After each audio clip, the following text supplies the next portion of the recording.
Buenas noches, good night, mis queridos mateadores y mateadoras, aineros y aineras. Estamos transmitiendo desde Colonia, Alemania, para todo el mundo, desde su canal AINE del Río, en el segundo aniversario de la mateada OVNI Colonia. ¡Hi! Welcome to the show in AINE del Río, Mateada OVNI Colonia, second year anniversary.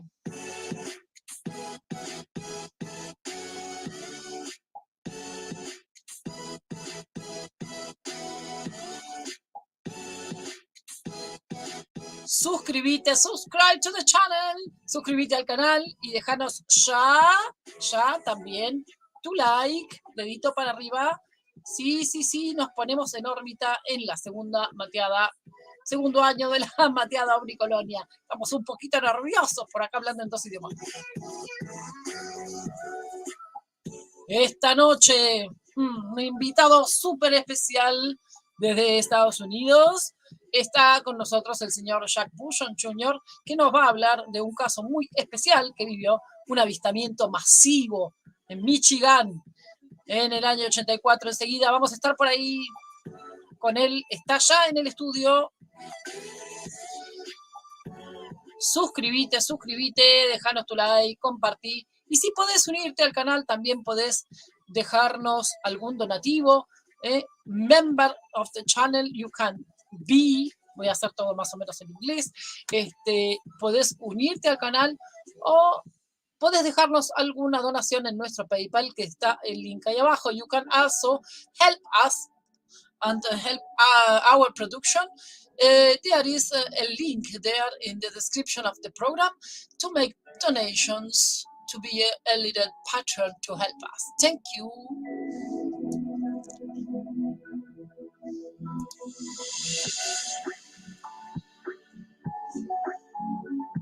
Y todos los distintos programas nuestros, Urbex, Viajes, La Mumi, la mascota del canal, las entrevistas de AINE del Río y todas las mateadas, Mateada OVNI Santiago, Mateada OVNI California, el arca de AINE. Acá está el librito.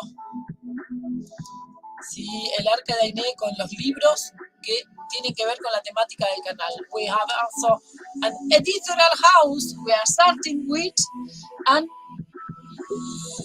we talk the temas. We talk about the every program in the channel, and a very interesting tema about it.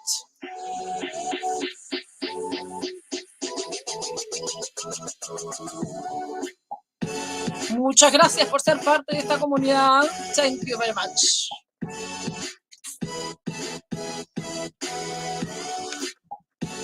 Bueno. Vamos bajando la musiquita. Despacito nos vamos poniendo en pantalla. Ahí vamos. Buenas tardes. Buenas, ¿cómo estamos? Bienvenidos y bienvenidas. Antes de que mi vecino me mate, me voy a ir poniendo los auriculares. ¿Cómo estamos? Ahí todos muy revolucionados. Ahí ya estamos viendo toda la gente que está dejando sus saluditos en el chat. voy a bajar un poquito la musiquita, me dio hipo, es la emoción de todas las cosas que están pasando hoy en día.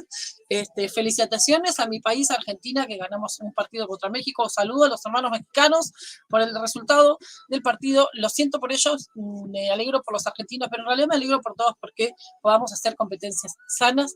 Y yo los quiero mucho a mis amigos mexicanos. Tengo un montón de amigos mexicanos. La Tere, que es miembro del equipo, es mexicana.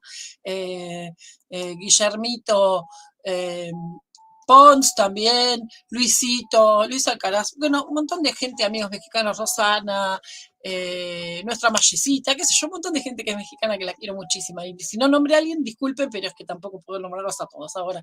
Bueno, ¿qué programa tenemos? Lo estoy viendo allá que en el estudio, acomodando papeles, acomodando cosas. Está muy contento de venir al programa. Está muy, muy contento acomodando todas las cositas. Tenemos este caso tan particular. Ustedes saben, voy a hablar un poquito en inglés. You know, Jack BUSHONG is here for first time in our show in AINE del Rio, and is going to present to talk about the facts that happened this night, this very, very, very special night that happened, that this massive quantity of UFOs with many, many reports happened in Lake Michigan. And we talk about it. He was in Netflix in the chapter for Unsolved Mysteries, in the chapter 2 of the third session of this program, and we are very glad to be here, Jack. But I need to say also that we are today we have a birthday from Mateada OVNI COLONIA. That is one of our sections in the channel. Bueno, espero que me estén entendiendo el inglés. Está también en el estudio acompañándonos Jorgelina Moreno, que ahora la voy a presentar también, que también es integrante del canal, miembro fundadora junto conmigo y con Diana, de este sueño que empezamos con AINE del Río. Así que, bueno, ya hay preguntas en el chat. We have already questions in the chat and many, many greetings, and the people is going excited to ask. Well, bueno, tengo algunos saluditos que voy a presentarles. Algunos saluditos de alguna gente muy querida que me los dejó, y les voy a presentar ya algunos históricos. Les voy a mostrar ahora voy a compartir pantalla. Espérenme un segundito que le doy play, así es sorpresa, no digo de quién, para que sepan. Esperen. Hola, ¿cómo está? Esperen. Ya la escucharon, la vocecita la tienen que conocer. Ya la escucharon. Espérenme un segundito que la pantalla se está portando mal conmigo, me está haciendo lío. Así que ahí voy a compartir pantalla. Ahora sí, presentar. Vamos a compartir pantalla aquí. A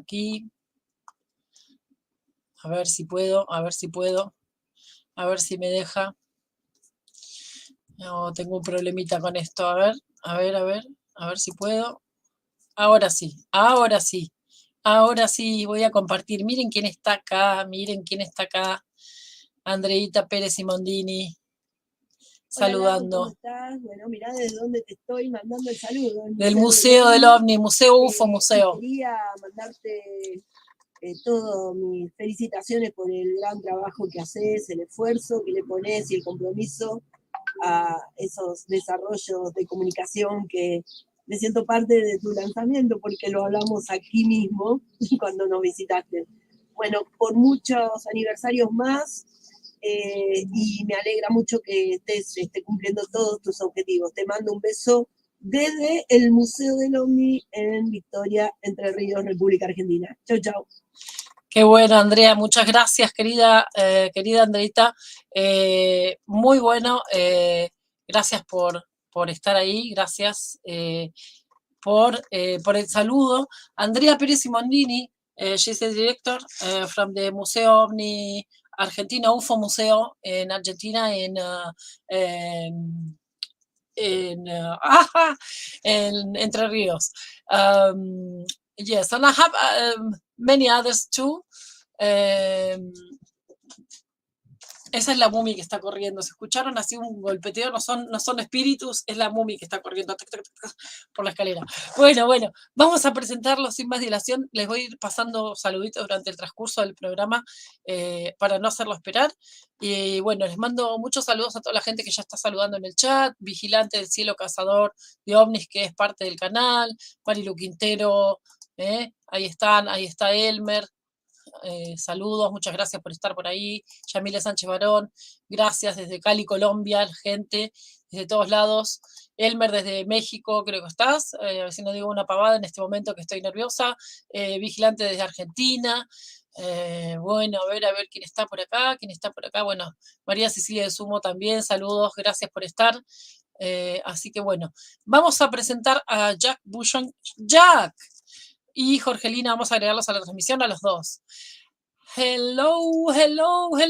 Hello. Thank you so much for having me on your show. We've been talking for so long the last few weeks. Yes. I've gotten to know you quite well. It sounds like we have a lot in common. So yes, that is indeed. I am very happy to have you and at home to say.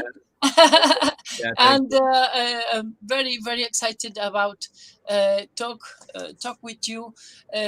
People know you because it is a very important case that we have there in Michigan. The people that know you also, you was in the media, in journals and others, but also in Netflix in this chapter. From Netflix for Unsolved Mysteries, and I am very excited to talk with you because you and I, we know that is just in the show in Netflix. It was very interesting to see that, but so many details was not possible to give, no? Oh, right. Yeah. And, very many. Yeah, I want to ask our public. Le quiero preguntar al público, estoy hablando con Jack acerca de que en el show de Netflix donde se vio en Unsolved Mysteries, su Misterios sin Resolver, el capítulo donde habla de este caso, sucedió que, bueno, no se podía entrar demasiado en detalle, ¿no? No iba los detalles profundos de lo que él mismo tiene para exponer, que hay mucha tela ahí para cortar, y eso es lo que vamos a hacer hoy. Vamos a tratar de ir profundo, en este caso de desmenuzar. Yo ya lo invité a Jack a otros programas también para que podamos tranquilamente hacer las preguntas que nos hagan falta. Así que ustedes quédense tranquilos porque Jack va a ser parte de la emisión de acá del canal AINE del Río y de las Mateadas OVNI Colonia como invitado especial. Bueno, Elmer Dien de Lima, Perú. Perdón. Te mando un beso, perdón. Me confundí. No es de México, Elmer es de Perú, perdón. Tenemos gente. We have people, Jack. We have people looking. A friend from Germany. People from Peru. People, nice. People from Colombia. Good. Okay. Venezuela, Caracas, Marilu,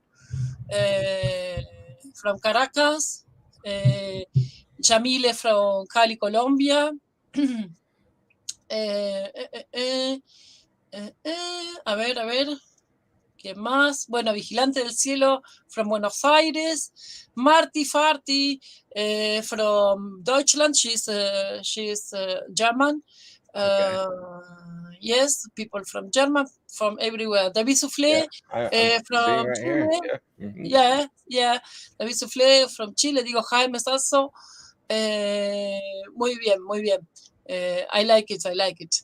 This is great. I can't imagine. I never dreamed in a million years that there would be so much interest all around the world about this. Yes.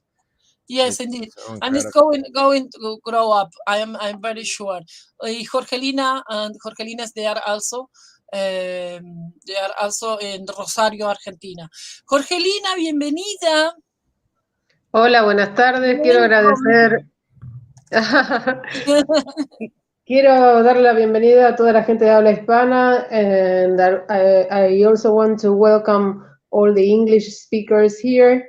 I'm sure they will find this very, very interesting because, as you said, many details were not provided at that time.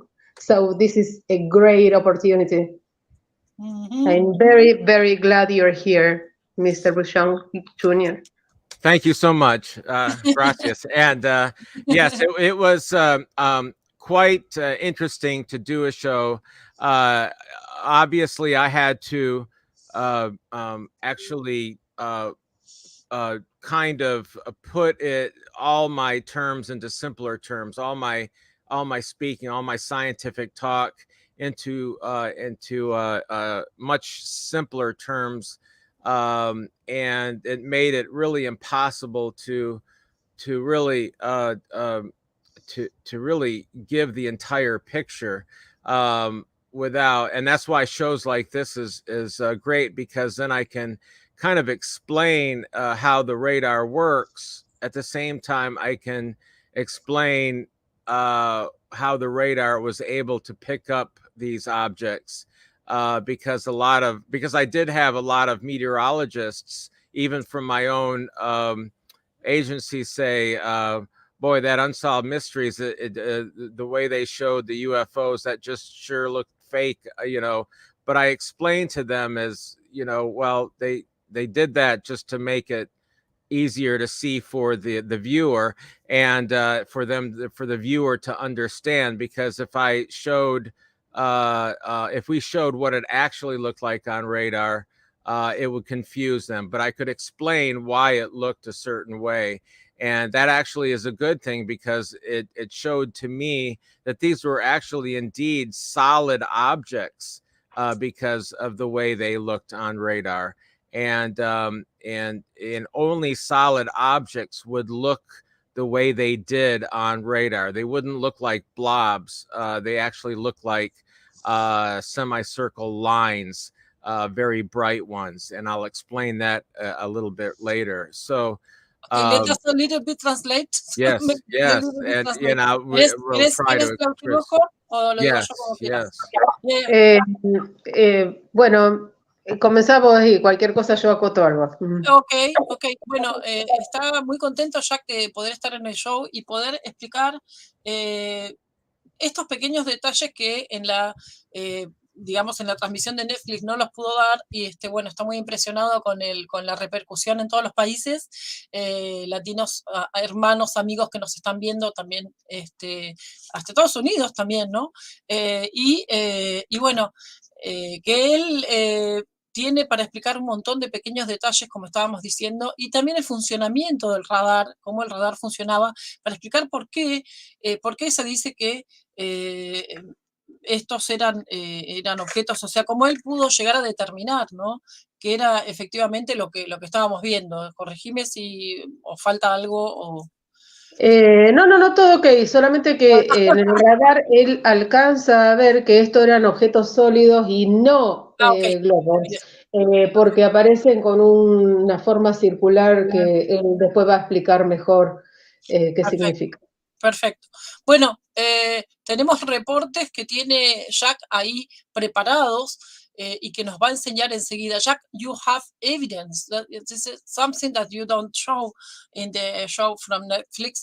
You have the original documents. But before to do that, estoy diciendo que él tiene los documentos originales, pero antes de presentarlos, I want to hear that you talk with us, you talk to people that is looking, our public. What happened to you exactly?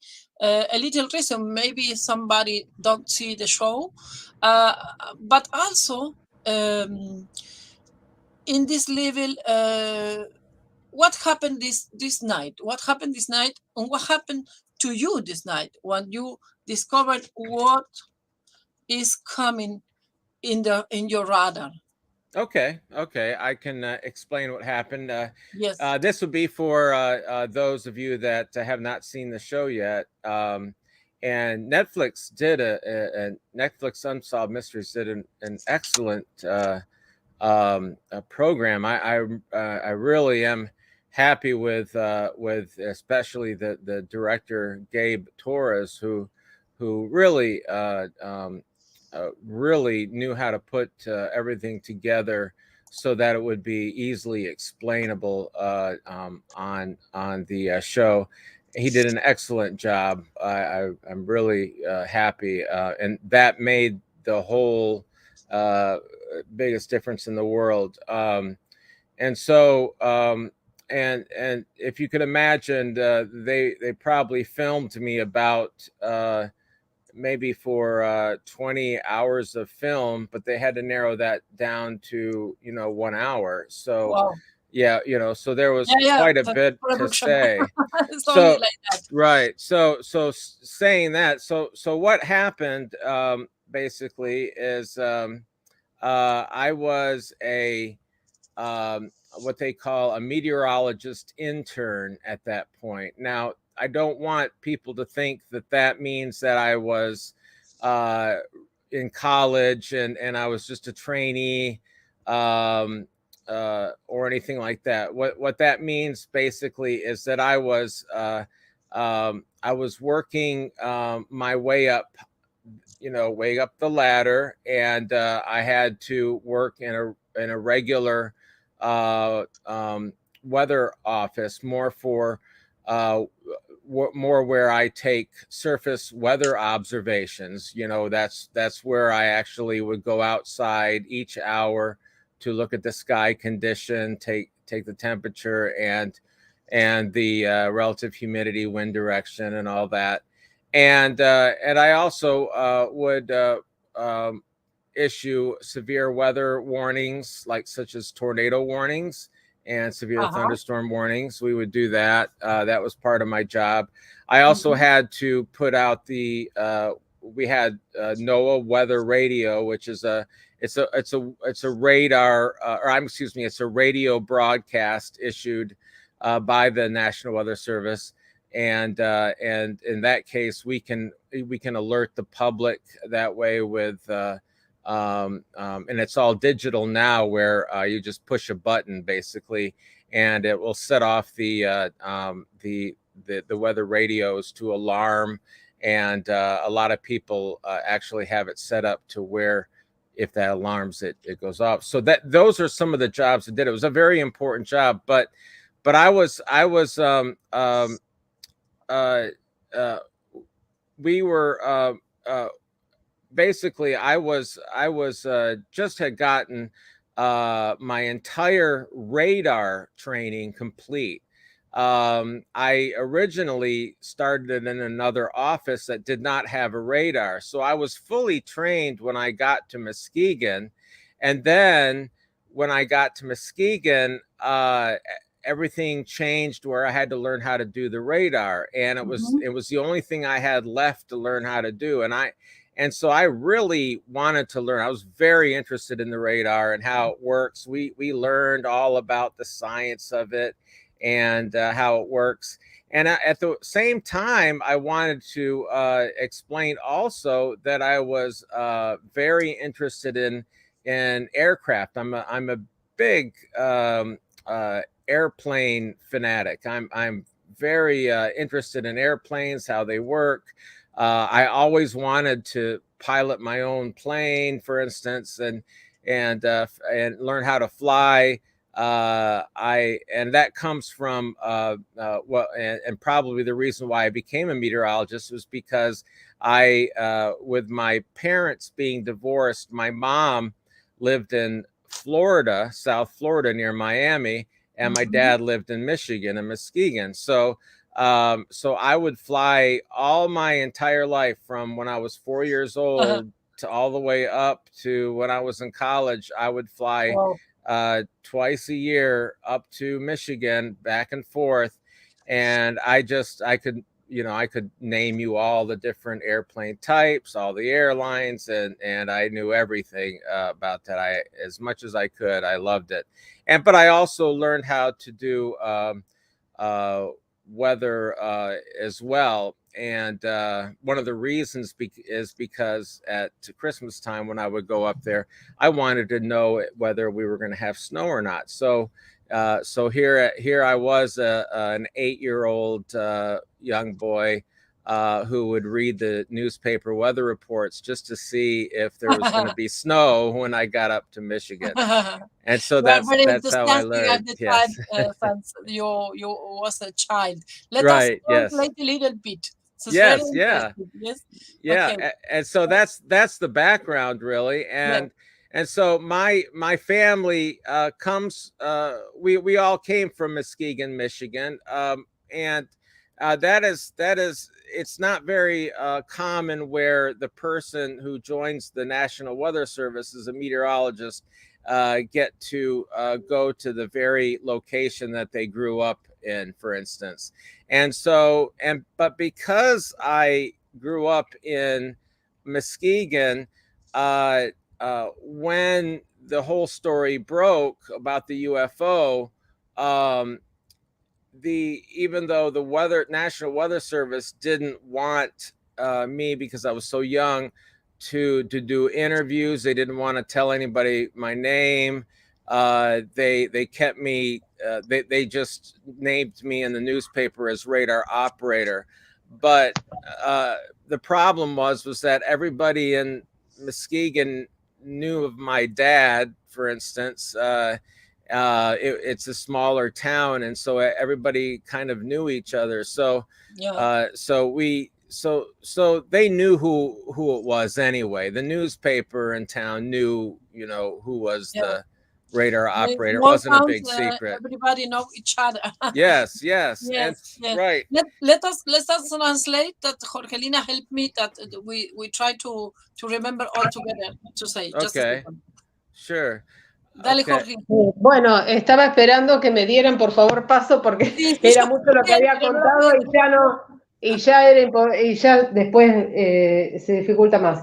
Bueno, él explica que como meteorólogo su tarea era chequear el cielo y aparte tomar ciertas mediciones como temperatura, humedad relativa. ¿Por qué? Generalmente estaba el estado del tiempo era bastante estable, pero en esa noche en particular, creo que se refiere a la noche del avistamiento, había avisos de tormentas severas. Y como ellos tienen una radio en particular donde pueden alertar al público de esas tormentas severas, estaba justamente haciendo estas mediciones. Claro. Después explica que comenzó trabajando en otra oficina donde no había radar, pero cuando lo lo transfieren a esta otra sección donde sí había radar, le interesó mucho saber los fundamentos físicos y cómo funcionaba. También su interés sobre cómo funcionan los aviones. Y que hizo un training completo también para eso, específico y muy acurado, o sea, muy específico y muy intensivo. Hizo un training completo para manejar esto. Y de hecho se convirtió, no lo dijo, pero lo va a decir en algún momento, y si no se lo agrego porque ya lo hablamos en privado. Pero que aparte, sí, él se convirtió en el principal que manejaba eso, porque al ser el turno nocturno, él estaba manejándolo de manera principal eso. Se quedaba exactamente. Y de hecho, su interés por cómo funcionan los aviones es tanto que él mismo pilotea avionetas. Entonces, y como su padre y su madre viven en lugares muy diferentes, de hecho, en su época de universidad estaba acostumbrado directamente a pilotear para ir a visitar a sus padres. Impresionante. Bueno, okay, Jack, translated. Sure. Oh, thank you so much. Okay, so now because it's not a mate, no? There's only a microphone, no? You know? Yes. Oh, yeah. I just got this today. Look at that. Yeah. Mate is not a drug. People say, are you taking some drugs? No. This is mate. It's a mate. Here in Deutschland and in Germany, they say mate tea. This is like a tea, but it's mate, the name. Nice. Okay. We take it. And this is the fundament from our friendship. But we take the mate all the same mate. Normally, Okay. We take it together. Like, somebody say like the pipe of the peace. Yeah, something like that, but it's the pipe of the friendship. Nice. That's sweet. Thank you. And it's very nice. And if you need to be awake along the all night, this is the perfect partner to be awake because give you energy. Wow. Okay. Angelina is down the transmission. Yes, is she okay? Okay. Done. One mate for you. Take it. Okay. And continue. Okay. Okay. So now I'm gonna go. Now that you know the background, I'm gonna go into what happened that night, and as I said, my parents are divorced, and so I was lucky to be stationed in my hometown where I was born, and but my wife and we were planning a trip down to Fort Lauderdale, Florida, which is where my mom lives and where I went to school, and so really there was Jack, you are mute. You are muted. Your microphone is out. No. You need to put the microphone. No, it's not that. It's in the transmission. It's something in the. Nos están los espíritus chocarreros, que como dicen en México, nos están molestando. No. If you need, go out and come again in the show when you don't find that. It's something that you. I cannot.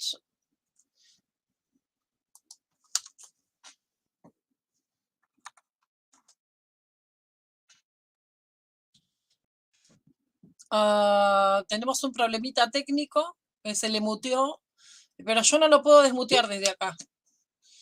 Yo no lo puedo desmutear. Jorgelina, vos sí estás por ahí. Jorge, habla. Sí, estoy acá, pero es lo que estaba por poner en el chat y desafortunadamente ya me tengo que ir. Sí, bueno, no te preocupes. Saludalo a Jack, está ahí preocupado con el tema del micrófono, pero saludalo antes de salir. Sí, justamente lo voy a saludar en el chat porque no me debe estar escuchando. No, yo creo que no se escucha, pero él está muteado. No sé qué pasa. Estoy tratando de que salga. Mr. Bushong, can you hear me? I don't know because can you hear me? Can you? Okay, because unfortunately I will need to leave now. Sí, tenía un compromiso, Jorgelina ya me había avisado y nosotros íbamos a hacerlo en otro horario y luego but I'm sure I will be able to be here the next time all of the interview. All the show, as you said. Okay. Gracias, Jorge. Gracias por estar como siempre. Bye. Have a nice night. Bye, everyone. Gracias, chau, gracias. Bueno, ahí se va Jorge. Jack, can you hear me? You hear me? Okay, you need to search in this, in your, I don't know exactly, but you need to see how is the sound from a microphone there. I see it now. Okay. It was perfect. Hit. Okay. Yes. Jorgelina, I'm so sorry. Okay. That was, you can hear me now, right? Because I know I'm on mute. See, it's okay. You can. Okay. You can leave it. Okay. So, all right. So I was going to say is that now I'm going to get into to the background of that night. as I said, it was a clear, cold night, and it was probably, this is important to know, but it was the coldest winter I could remember. We had Lake Michigan, which is about 80 miles, or about, I would say, another 120 yes. kilometers across. And from one side to the other, you can't see at all across even if you're in the middle of Lake Michigan, you can't see land. So it's a very large lake. Extremely large. Sorry, Jack. Ya que está diciendo que es fue uno de los inviernos más fríos que se acuerda, y que era completamente congelado, y normalmente, bueno, que el lago Michigan es muy, muy grande, dio las dimensiones en yardas o no sé en qué, pero es muy, muy grande, y vos no podés ver hasta el otro lado, digamos, normalmente, del lago, ¿no? Es very, very big, sí. Okay, yeah. And what's abnormal was that the lake actually froze all the way across on this very cold winter. Cuando se congela hasta el otro lado, el invierno fue muy frío. Yes, and so and this is important. Remember that fact, because this is important to know that it was frozen all the way across. Es muy importante, acuérdense de eso, porque es muy importante en el caso que esto estuviera congelado hasta el otro lado. Right.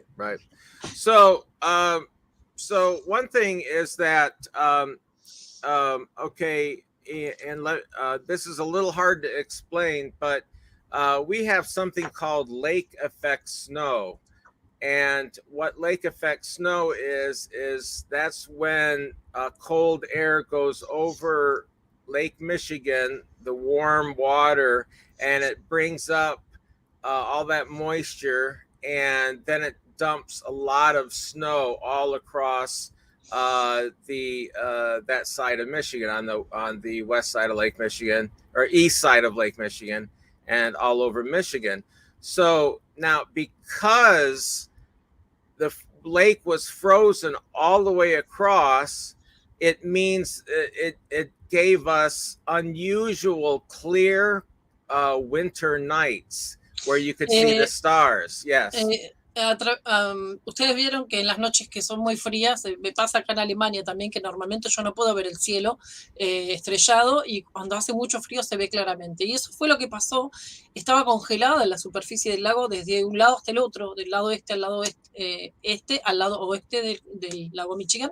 Estaba completamente congelado, y eso hizo que hubiera también una visibilidad tremenda esa noche. Estaba con una excelente visibilidad el ambiente, el aire, el cielo, por ende. Oh, yeah. Yes. Okay. And so we had good visibility, you could see, people could see very well. And, now, because normally that time of year is cloudy, snowy, and foggy. Claro, normalmente es húmedo.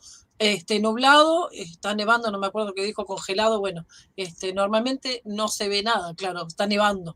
Right. And so for me, it was a very easy weather night. There was nothing really for me to do weather forecasting wise. And to be honest, very important too. Very not important. Yes. And so there was really no reason to look at the radar. There was nothing on there. There was no, the forecast for me to do was not hard at all. And so I had a lot of time to do some instruction, some training and some learning, and, yeah. ¿Acaso, a propósito, ¿no? ¿Acaso de esta gran visibilidad que tenía, no tuvo que ocuparse de estar encima para tener que hacer reportes que tuvieran que ver con algo que fuera peligroso? Una noche como que nada del otro mundo. Hasta que pasó lo que pasó, no estaba pasando nada. Y entonces él le daba tiempo de hacer trainings con el radar, cosa que hacía también mientras tenía su tiempo libre ahí, ¿no? Estaba haciendo training con el radar. At this point, you was at the moment that the people what happened is the people start to call in the station. Yes, and right. at this moment, you was on the radar or not? Well, what happened is, unbeknownst to me, in other words, I didn't know what was going on until later, but there were calls coming into the Ottawa County. Now that's the county, that's to the south of where I was in Muskegon, but to the area south of us, and the police were getting calls from everywhere around that region. It's called Holland, Michigan, and it's called Holland, Michigan because it's a settlement where a lot of Dutch people came over in the 1800s. But anyway, so in Holland, Michigan, you had all these phone calls, and a policeman actually went out to the house of one person who called to go look for himself, and he actually saw the object, and he got in his car and started chasing it. Now by the time that he got to the house, the object had already gone well off to the south west. And so her name is Holly Graves. She is the one that actually, her and her son, and you can hear her on the 911. Where give me a second. Sure. I forgot. Oh, yeah. I don't want to forget it. Okay. Bueno, él estaba diciendo que, bueno, empezaron a llegar las llamadas, recibió la policía numerosas comunicaciones, y también empezaron a llegar las llamadas, por ende, también ahí a donde estaba él, en Muskegon. Nosotros lo escribimos Muskegon, y empezaron a llamar desde distintas localidades de los alrededores, como Holland, y otras que están por ahí en el mapa. Si van al mapa del lago de Michigan, ahora vamos a buscar, ahora voy a poner en pantalla para que podamos situarnos. I am going to put the map that you can show also. Jack, okay. Yes. Yeah. Yes. It's a good idea. Oh, Sure. Sure. Okay, so I can do it. I can do it with here with the computer. Oh, okay. I present it. You have that? Don't Okay. worry. Oh, okay. All right. Don't worry. Don't worry about that. So this is just a second. Let me see. I am typing the name. Michigan. Okay, here. And I am going to show that, to present that we can talk and give the people some idea what sure. song we are talking about. Okay. So, just a second. Yeah. So we are sharing now. Yeah. Okay. So now, are you able to see where I'm pointing to, or not? Yeah, I'm trying to. Yeah, there's Michigan. Yeah, here, like Michigan. Okay. Right. And here is Chicago, Milwaukee. On the other side, here is Muskegon. Right. Here is Muskegon. That's where that's where I was, Muskegon. Yeah. And Holland down here, down to the south here, that's where all the sightings were coming in. Yes. Mm-hmm. So I had for the radar, I had a perfect spot to be able to see those objects in the sky. And so what happened is when Officer Velthouse, well, actually, I'm going to back up a little bit again. Holly Graves is the one who said that these objects Yes. were down at treetop level, and I asked her, were they just lighted up balls of plasma or some kind of gas, something like that? And she said no. She said they actually had a craft underneath it. They were glowing, but she could see the mechanics of the equipment on these ships. She said they were definitely metallic ships underneath the glowing part of the object. That even though they were glowing orange and they were round, there was a craft there. Holly Graves, que es una de las testigos. By the way, I contact with Holly and I invite her, but she was not able to come. But I am in contact with her, and maybe we can have she in another edition. That'd be nice, sure. Yeah, that'd be nice. That would be nice. A propósito de la testigo, yo ya estoy en contacto con ella y ya la invité. De hecho, vamos a ver si la podemos traer un poquito más adelante.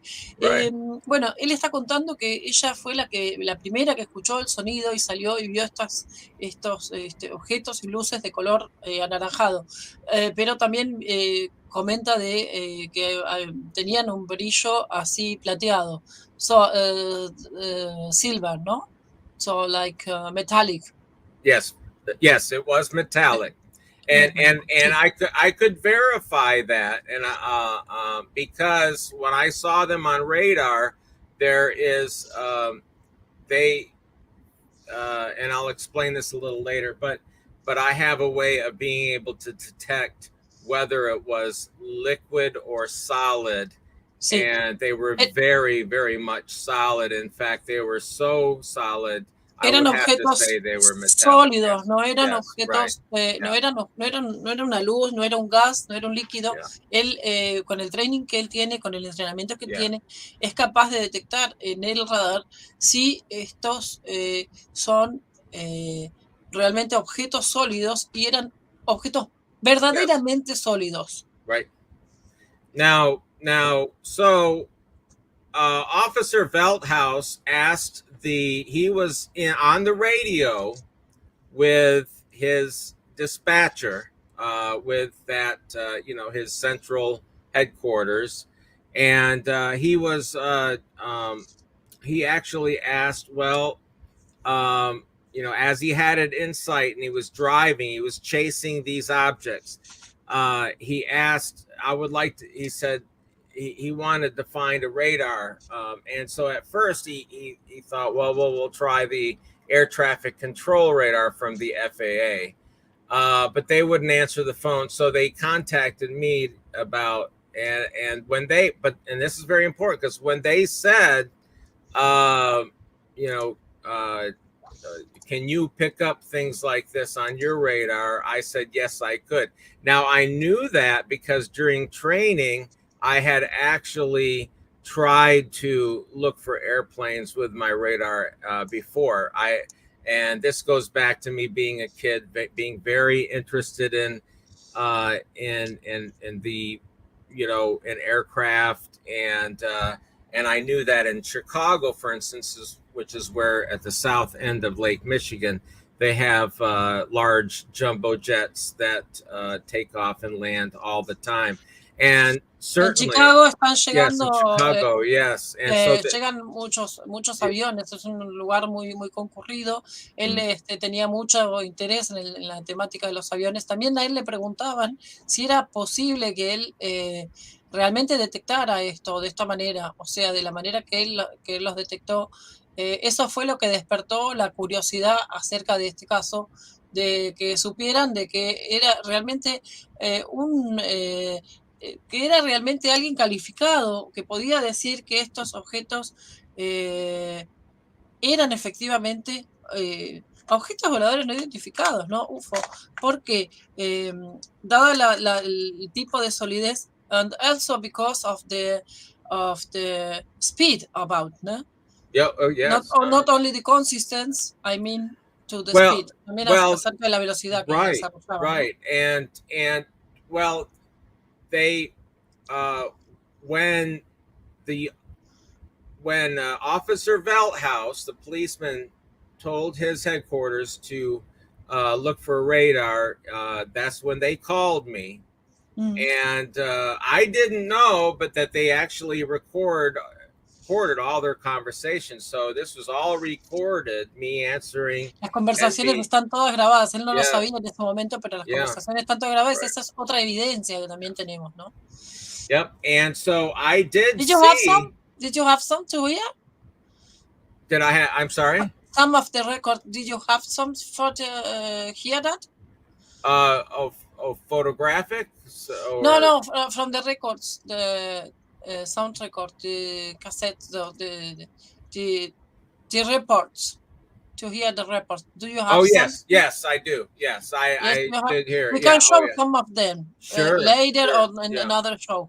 Right. Okay. And that's the thing though, is that's how, if it wasn't for that record, and I've listened las grabaciones la podemos mostrar. Sí. I'm sorry. I'm you go. Okay. You go and I sure. give some little tips. Okay. So when so then the Officer Velthouse, I was talking to the headquarters, and the headquarters was talking to Officer Velthouse. Now, at that point, I could actually see, and if you want to bring the map back up, but I could see the object that they were talking about, and it was moving to the southwest, just like Officer Velthouse said. It was though it looked like it was quite large to me. Del sudoeste se estaba moviendo el objeto y se daba cuenta, como lo estaba enfocando, de que era muy grande. Era muy grande el objeto. Yes, it was very large. He understands Spanish. I know. I know. Not able yet to talk, but he understands. I need to learn. I would like to learn. I had 2 years of Spanish in college, so I need to. I help you. Oh, thank you. I need that. I would like to learn how to speak Spanish. Yes, especially being living in Florida. Yes, you need it. Now, Jack, I want to say a little bit, just a second. It is very important to remember the people. Es muy importante recordar a la gente that we are talking about a case that more of 300 people make a report. This is a very massive event. Yes. Estoy diciendo, hubo más de 300 personas que dijeron haberlo visto. No fue un caso de una persona que vio pasar un ovni, una nave nodriza. No. Fueron muchísimos reportes de todas las ciudades que estaban en el borde del lago. Lots of reports, over 300, maybe up to 500. And I'm sure there are a lot of reports where people, in fact, I'm getting messages on Facebook from people saying that they saw something that night but never really reported it. Now, and they describe it to me, and this is very helpful because now I'm getting a lot more information, and I've always been, I'm a curious scientist, and so I Eres un científico. No la pueden boludear, como decimos nosotros. Right, and so it's very exciting to do this, and so, but the one thing is that when I first saw it, I thought it might be an airplane, like a big airliner, because it was so big. Though I never saw one, airplane that big, but I also never saw an airplane that close to the radar before, so I wasn't really sure. Now, right. Wait a second.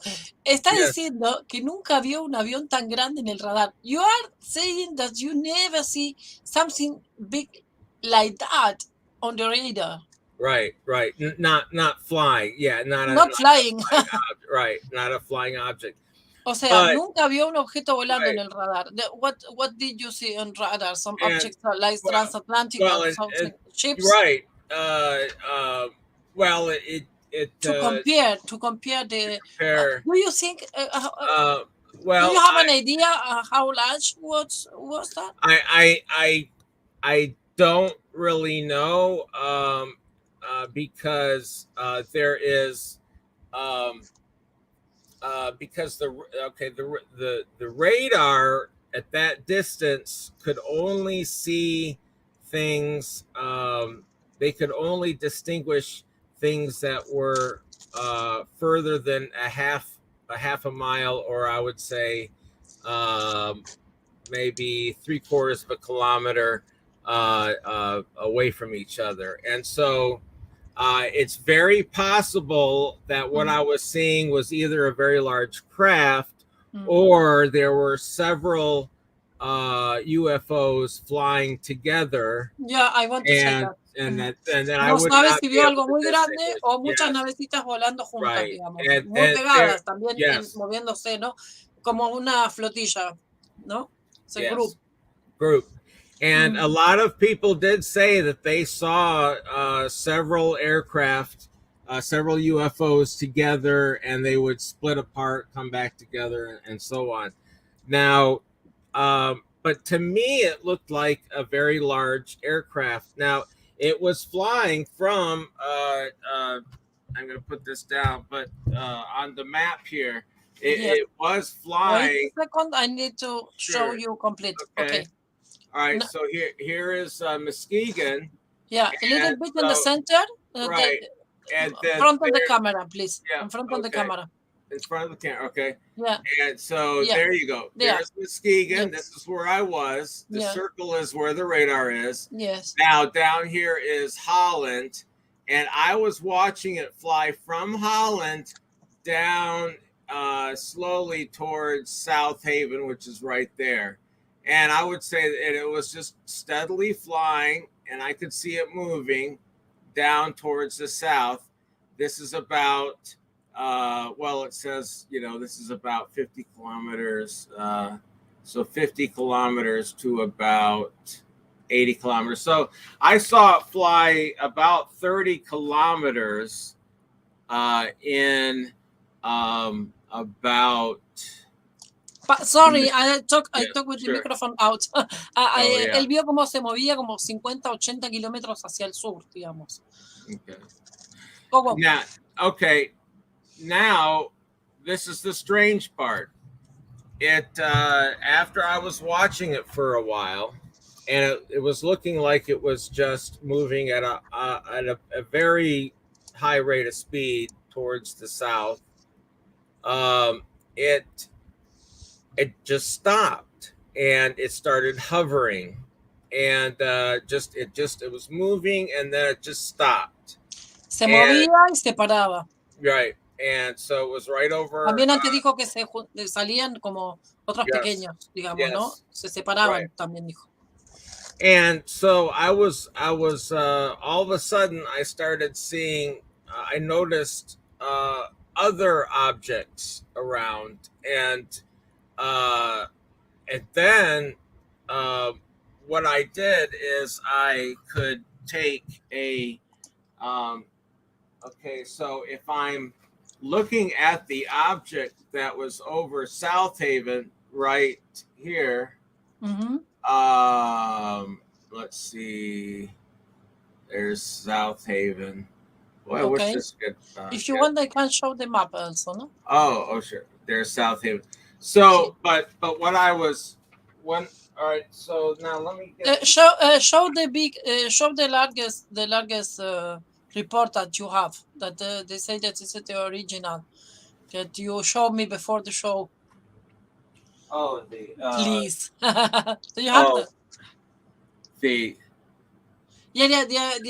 the reports together, no?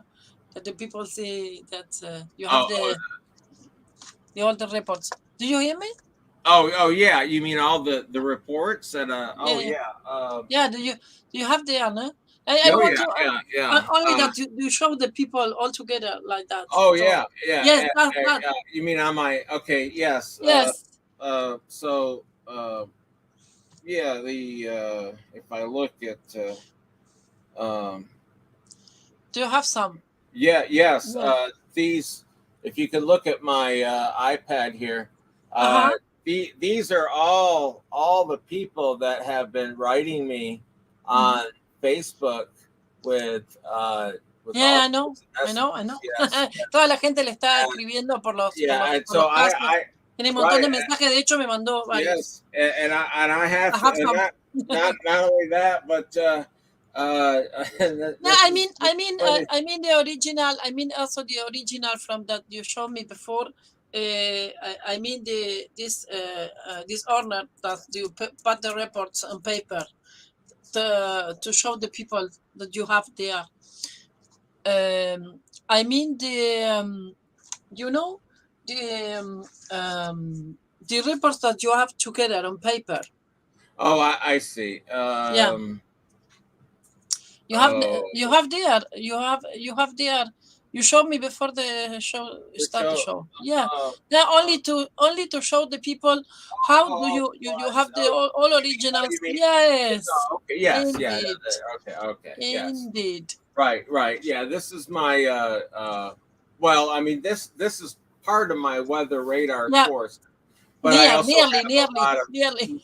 This is also my notebook for with a lot of miren la cantidad de reportes que tiene todo eso, y eso that is very important thing to say, because it's this unclassified material that you're able to show. Yes. Es material que es material desclasificado, que el ciudadano común en Estados Unidos tiene derecho a acceder a eso y a divulgarlo por el acceso, lo que se llama la ley de acceso a la información, que se discute tanto, ¿no? Que se habla tanto sobre esto. Yes, all this information is public knowledge. The National Weather Service is not a secret organization. We are not like the FBI or we're not but you was in the FBI some a little time or right. And so and the reason why is because we speak with the media all the time. We speak with newspapers, TV. We're the ones that give television all the time information. So they never have to clear us for any kind of clearance as far as secret information. But they and so, but also because of that, they won't tell us things. The government won't tell us things either. They keep us in the dark about everything. Dice que justamente el gobierno no. Sorry, you like what? Unlike the FAA, with the Federal Aviation Administration, they do have to have a security clearance to make sure that they don't speak about things that they see on their radar. No les gusta que se hable de estas cosas a ellos, y bueno, de hecho, in fact, they don't tell you, they cannot tell you that you cannot talk about it, but they just you. Don't do it. Yeah, I told que les sugirieron no hablar de esto. Well, and that's the thing is I told we while I was I'm working at I'm taking weather observations at an airport, the Muskegon County International Airport, and so because of that we have to have a direct line to the air traffic control tower, and so all it was a phone that you lift up and it rings the tower immediately, and it's designed to be very fast, and in that case you can say I see hail on the radar, watch out, your aircraft could get damaged on takeoff, things like that. And so or when I issue a severe thunderstorm warning, I would have to call them right away.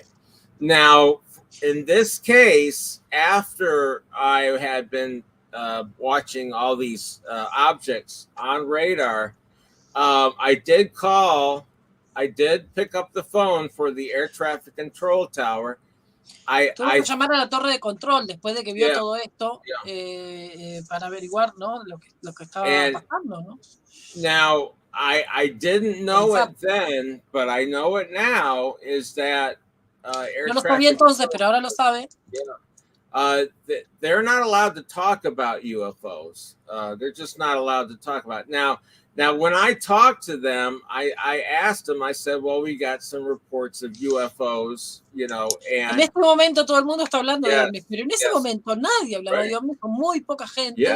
You have such problems because of that. You have people moving you, so the people that work with you that was moving you. Right. Le hicieron mobbing, o sea, lo bulinearon, como decimos nosotros, bullying and mobbing. It's very difficult. We talked about this topic yesterday. Ayer tuvimos el show con Fernando Silva y estábamos hablando de eso, de lo difícil que es para muchos testigos. Ayer estábamos hablando. Yesterday we was talking about the consequence from the from the people that have these encounters or something like that, and also the people that have really encounters with some kind of phenomenon, right? No? And the consequences, they are very hard for these people, because his life changed on about that. Your life changed. Your life changed. My life did. That. Right. And well, my life changed afterwards in the way that it was obvious I needed to get my promotion, and once I was done with training, I was considered a graduate intern, and I was already a graduate intern by that time. We were going through a modernization and restructuring of the National Weather Service at that time. And so they had hired thousands of workers, meteorologists, for this restructuring. Yes. But with the government, you know, things take longer than they think. Pero con el gobierno las cosas toman mucho tiempo. O sea, hacer el análisis de esto, porque él tuvo que informar de todo esto. So we were stuck in whatever office we were in until they could get all the buildings built, the radars built, and so on. And so, but for me, they were going to be closing the Muskegon Weather Office, and all the Muskegon people would generally be placed in the Grand Rapids office if you're lucky. Now, you would have to actually put in for the job. You would actually have to apply for the job to get into the Grand Rapids office. Now, I knew that, and I was told by my immediate supervisor, who I had a very good rapport with. He was very nice with me, and he gave me lots of advice. Su jefe lo llamó y fue muy amable y le dio un montón de consejos por el tema de los reportes, pero ellos también tenían calificaciones, digamos, ¿no? Le calificaron el trabajo a él, ¿no? And he told me if I was going to succeed in my career that I needed to get out of Michigan. Sí, que si quería tener éxito en su carrera se tenía que ir de Michigan, porque claro, imagínense esta situación donde los compañeros lo bulineaban y le estaban poniendo una pata arriba de la cabeza, no lo dejaban crecer. Como nos pasa muchas veces a muchas personas, cuando te ven crecer te quieren poner la pata en la cabeza. Y entonces, bueno, pero no pueden, porque nos escapamos por otro lado. They are not able, but we have capacity and we are going another way. Yes. And so now when I told my boss I was really worried about all this, estaba muy preocupado cuando habló con el jefe de todo esto. He made it known to his higher ups. And finally, the director of the National Weather Service, the big boss of everything. El director del Servicio Meteorológico Nacional, al final, what happened? He told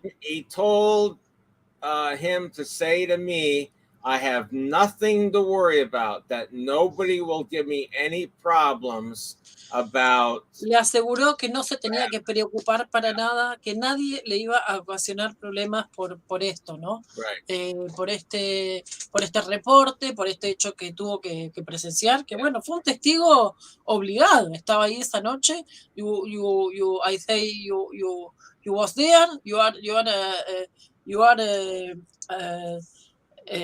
somebody that you was working there. You need to see that. Oh, yes. What's your position? Well, the thing is easier. Okay, as we say, easier said than done. The problem is even though the director said that I should not have any repercussions or any problems, there are going to still be bosses who have,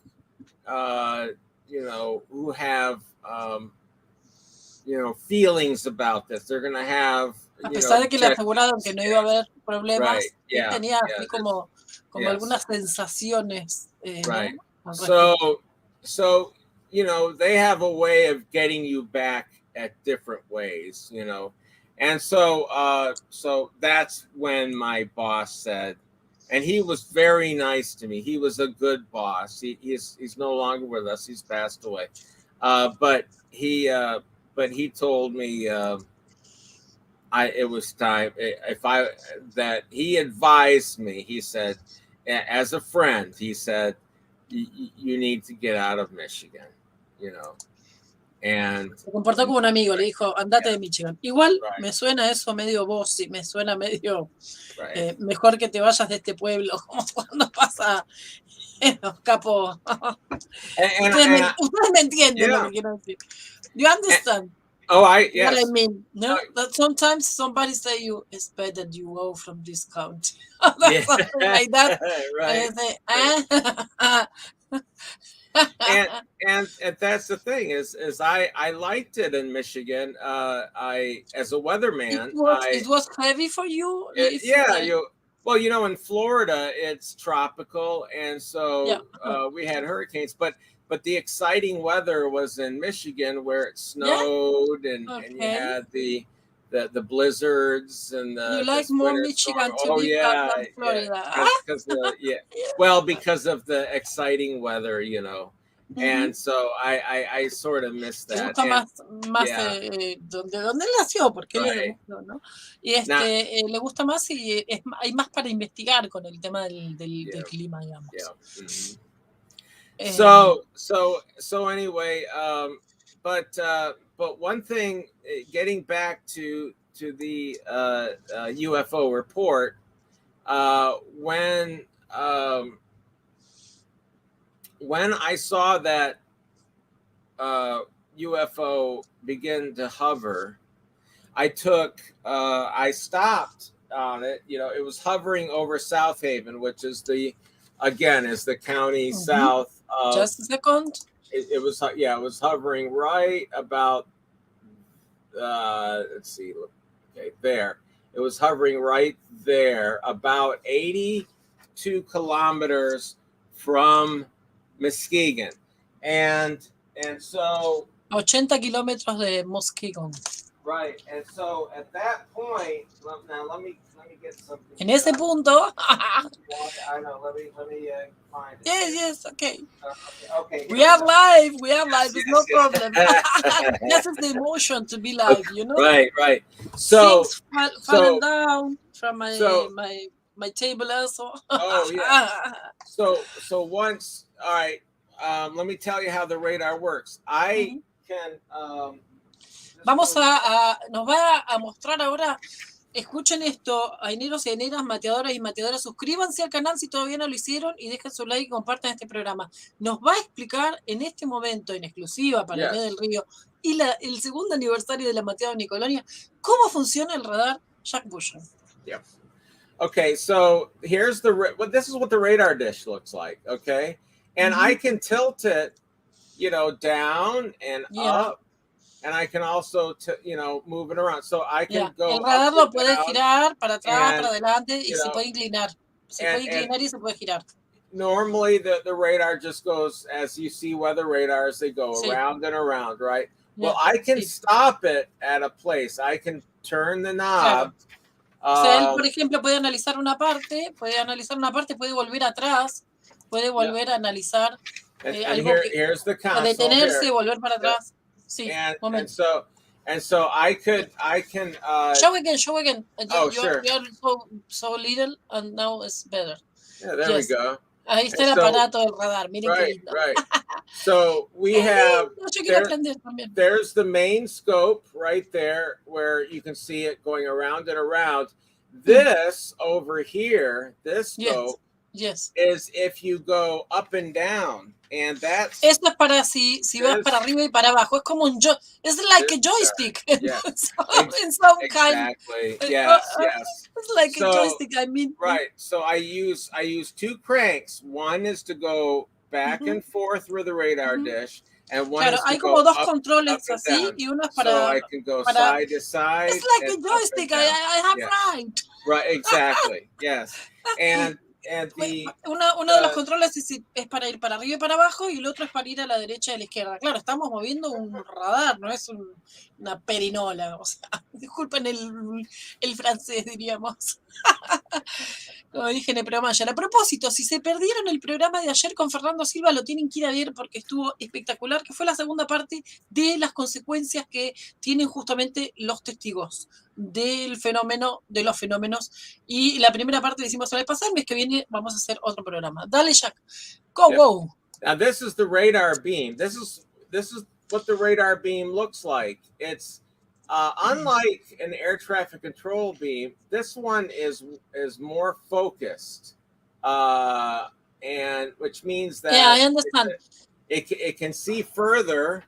Can you show it again, please? Can you show it again? Just a second for me, because I am trying to understand something. Okay. Please let it like this. Ok, ¿ven eso? Él estaba haciendo foco en algo en particular. O sea, él tiene la capacidad de hacer foco en algo en particular, de apuntar con el radar, que se haga una especie de rayo para ir a ver una zona determinada, digamos. Ok. And so, just like, now as you see right here, this is another view. Now, see, this is what, like, see the airplanes there, okay? And so the further away from the radar, the larger the cone. Con el radar puede calcular todo, más o menos, ¿no? El ancho. And so the further away from the radar, you know, with the radar beam getting bigger, then if there's aircraft in that beam, I won't be able to distinguish because the resolution is not as good inside that radar beam. So it, you know, at the distance that it was, it's very possible that there were several aircraft within this beam, but they were tightly together. And this is going to bring me back to talking to the air traffic controller. When I talked to the air traffic controller, he told me, he said, I did look down to the south, and he said he saw 3 aircraft in formation, in tight formation. So meaning that there were 3 aircraft. Now he thought they were aircraft, but he also said he could see them with binoculars, but he could not see them on his radar.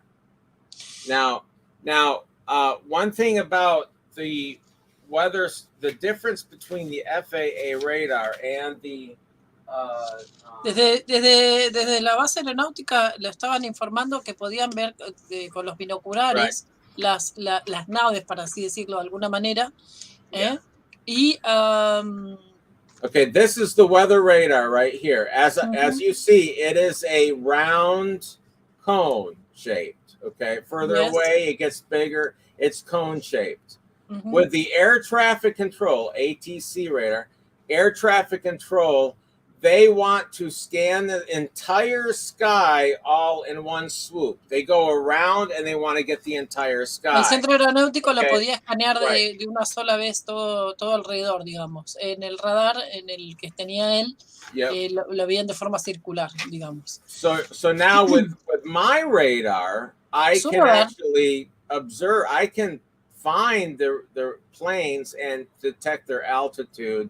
Podía observar los aviones, detectar altitud. Yes, right. Y también dijo algo más que, bueno, ahora se me escapó. Right. I forgot some that you said.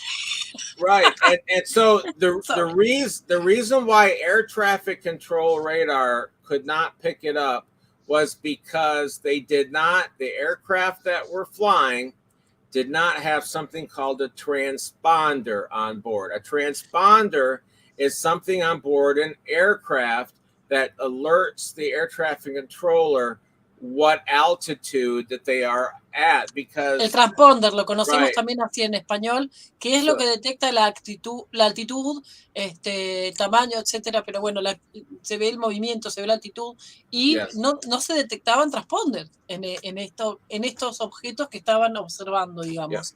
You tell, remember a little bit, because remember to make a little short to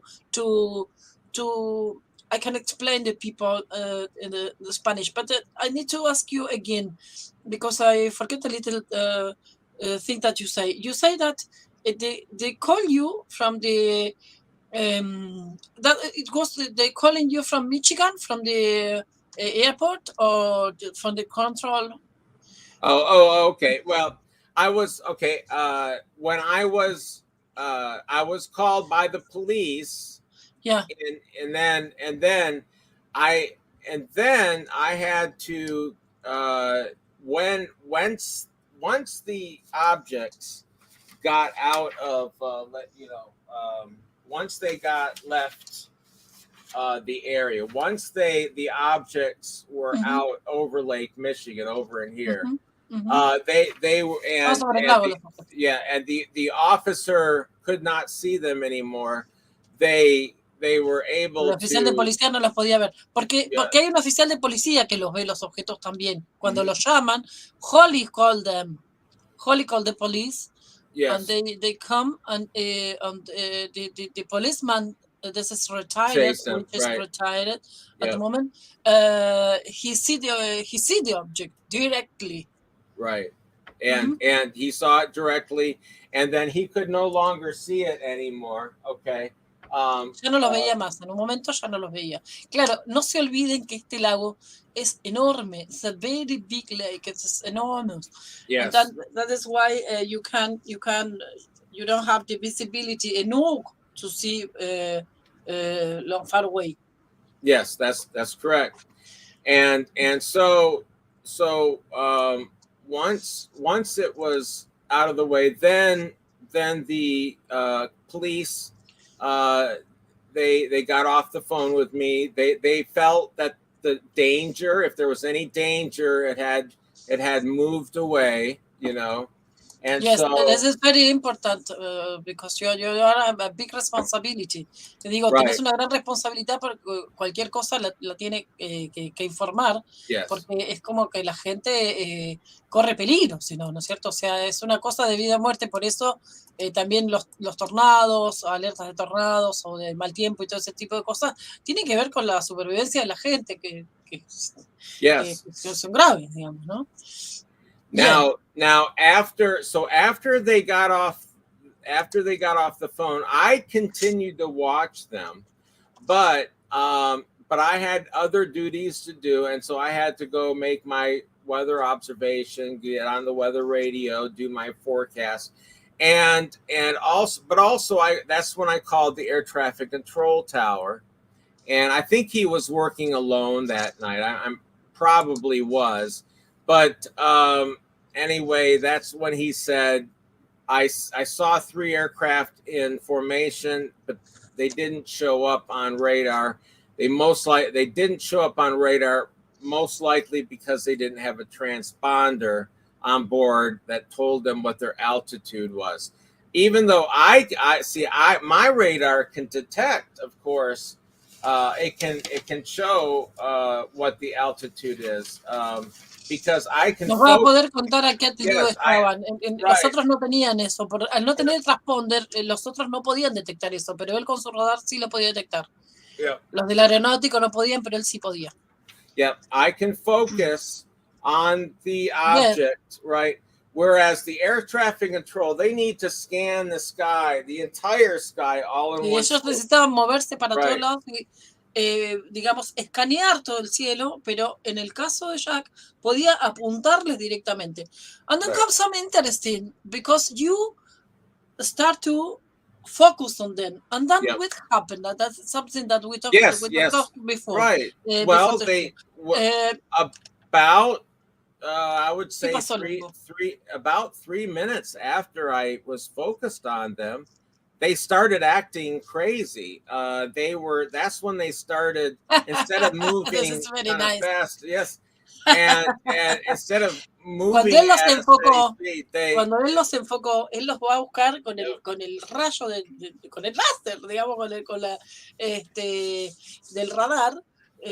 Con la onda del radar, no sé si es correcto decir rayo, pero bueno, con la onda del rayo del radar, los va a buscar, y en el momento que los apunta y que los entra, digamos, con este radar, se empezaron a comportar de una manera enloquecida, digamos, ¿no?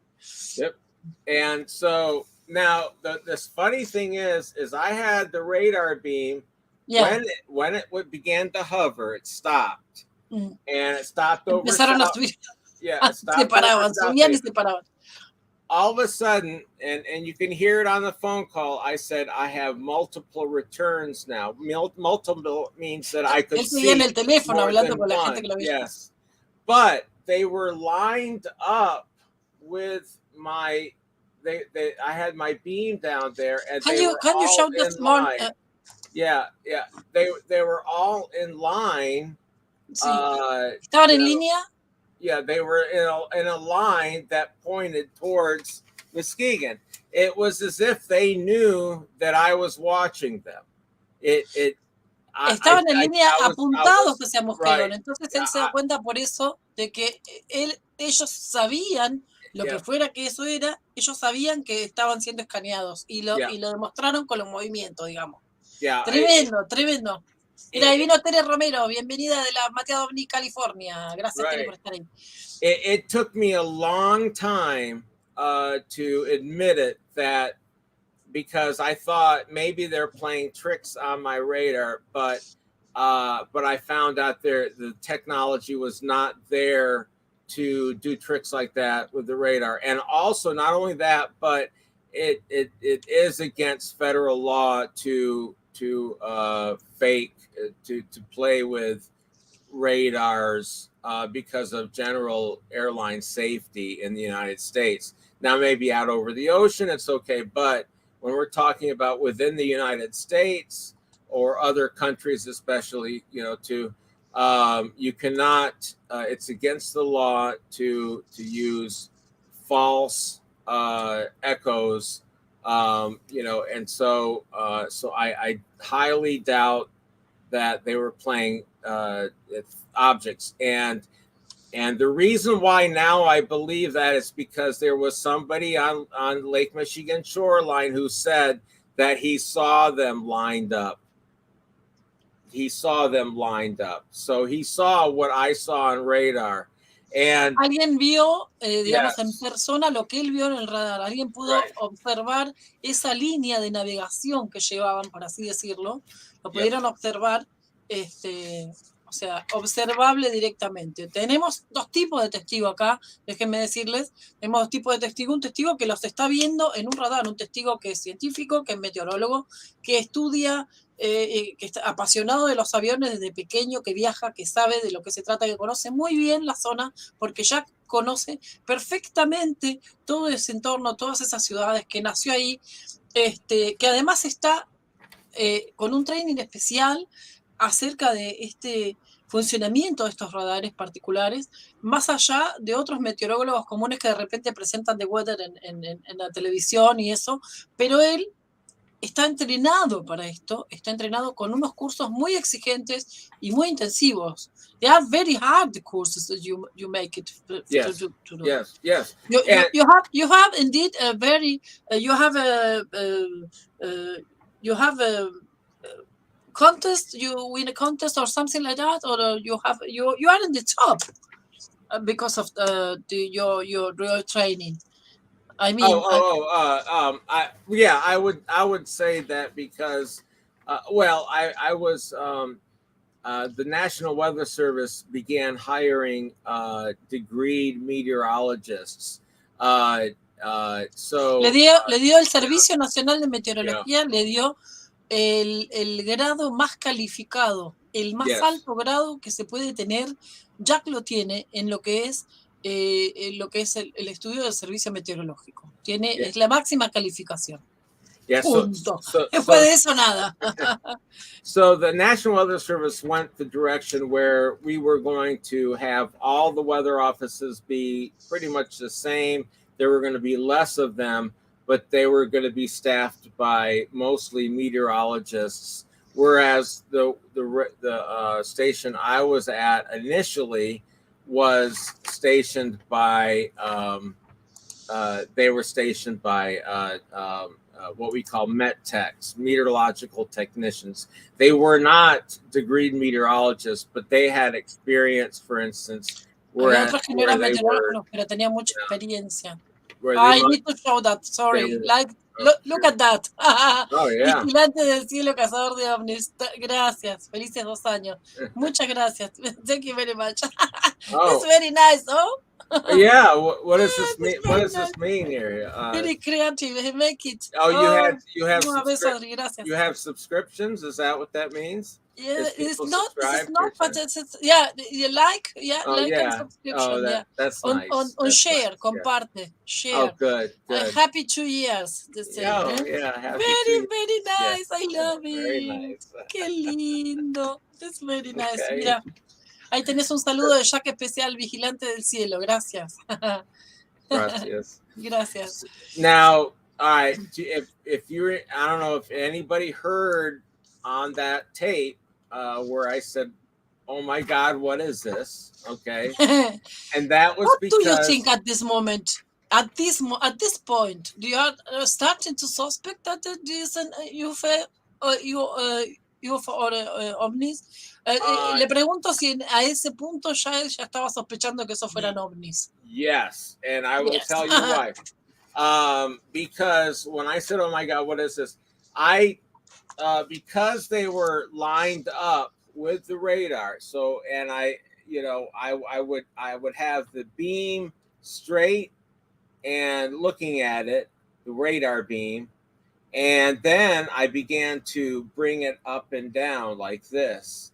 And when I did that, I was actually able to see, and this is a graph that shows where I could, if I have it down at a certain elevation, and then I could crank it up. But this is a scope that we can see, and that shows us. Es tremendo esto. Él empezó a hacer movimientos con el radar. Él ya sospechó que eran ovnis, y entonces empezó a hacer este movimiento con el radar. Well, 2 things stood out. Number one, they formed a triangle on the chart. They were a vertical triangle lined up with my radar. Yeah. Okay, so esto es alucinante.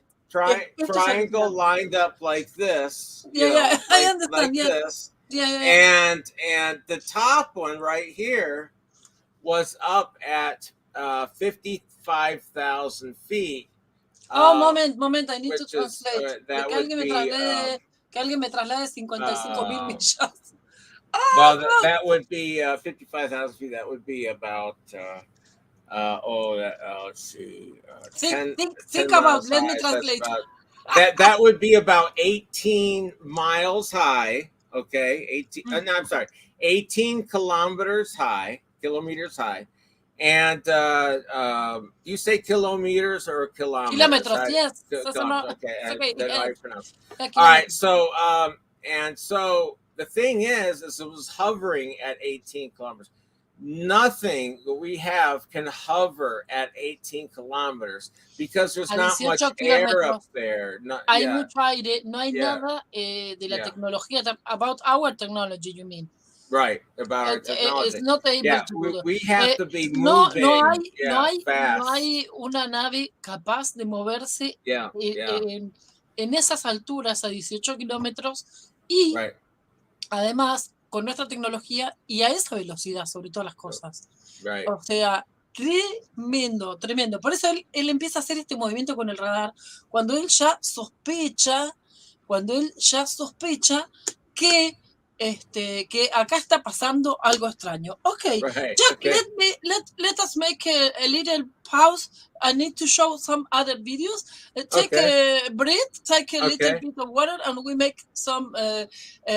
We make a little short that I make I need to show the greetings that the people send me. Okay, sure. Take water, take a second breath, and we are back in a moment. Okay, all right, thank you, sir. Thank you. Bueno, gente, les voy a mostrar. Ustedes me dicen, pero ¿cómo vas a...? Pero es que yo tengo que mandar los saludos, porque si no después la gente, ¿qué me va a decir? No, pero no pasaste mi saludito, Mira, ahí apareció Teresa Romero, que está media pachuchita, pobrecita, está enfermita, por eso no está viniendo. Lo mismo, y Lili está súper ocupada, pero espérenme un segundito que me tengo que sacar esto para que esto se escuche y a ver si le puedo compartir la pantalla. Ahora sí, un minutito. Así Jack se fue a buscar un poquito de agua justamente y yo les voy a compartir la pantalla. Mientras tanto, yo sé que hay un montón de preguntas, ya vamos a contestarlas. No se preocupen por eso. Bueno, ahí estamos compartiendo el audio de Teresa Romero desde California, de OVNI Fans and Art. Se olvidó de poner Mateada OVNI California, la voy a retar, pero no la voy a retar porque está enfermita. Ahí está el audio de Tere. A ver si la podemos escuchar. Ahí estamos. Está bajito esto, a ver. Voy a subir. Muy bajito, a ver. Ahí está. Hola, buenas tardes. Bienvenidos al aniversario de Mateada OVNI. Estoy aquí enviando un cordial saludo para todos y espero que sigan disfrutando de la programación y feliz aniversario y que sigan los éxitos. Y pues bueno, a los que siempre nos escuchan y están siempre dejando sus comentarios y sus likes, pues nada más que agradecerles que estén sintonizando el programa y que pasen un gran día con su familia. Y bueno, pues ahorita estoy un poquito mal de la garganta, pero les envío muchos saludos y muchas bendiciones. Y bueno, gracias por seguir sintonizando el programa. Y pues nos vemos muy pronto en el canal y pues espero que sigan trabajando espiritualmente y que sigan adelante junto con toda su familia. Y pues recordando que pues estamos aquí solo el presente, vivir el presente y aprender de los errores y de todas las metas que nos propongamos, sigan trabajando en lo que más quieren y que pues sí hay que entender que a veces tenemos errores y debemos entender que no siempre vamos a tener la razón en algunas cosas y pues siempre es bueno saber comprender en qué nos equivocamos y pues seguir trabajando en todo, porque todos los días aprendemos cosas nuevas y echarle nada más que las ganas siempre para seguir trabajando y pues que sigan teniendo mucha energía para este año que viene y este mes que pues es un poquito difícil, que se va a poner la cosa, pero yo pienso que con su energía y con todo el amor de que ustedes tienen hacia su familia, hacia el canal, hacia todos sus proyectos que emprendan, pues más que nada desearles éxito en todo y pues seguir adelante con todo. Hasta luego.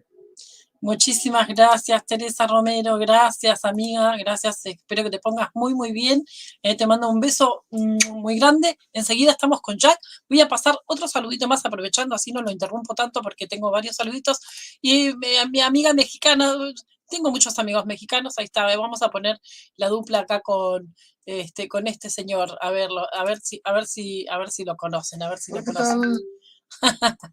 René Hiram, que vino tantas veces al programa, muchas veces, también mandando saluditos, ahí lo estoy presentando, compartir, ahí estamos, y ahí nos está dejando el saludito don René, ahí lo tenemos.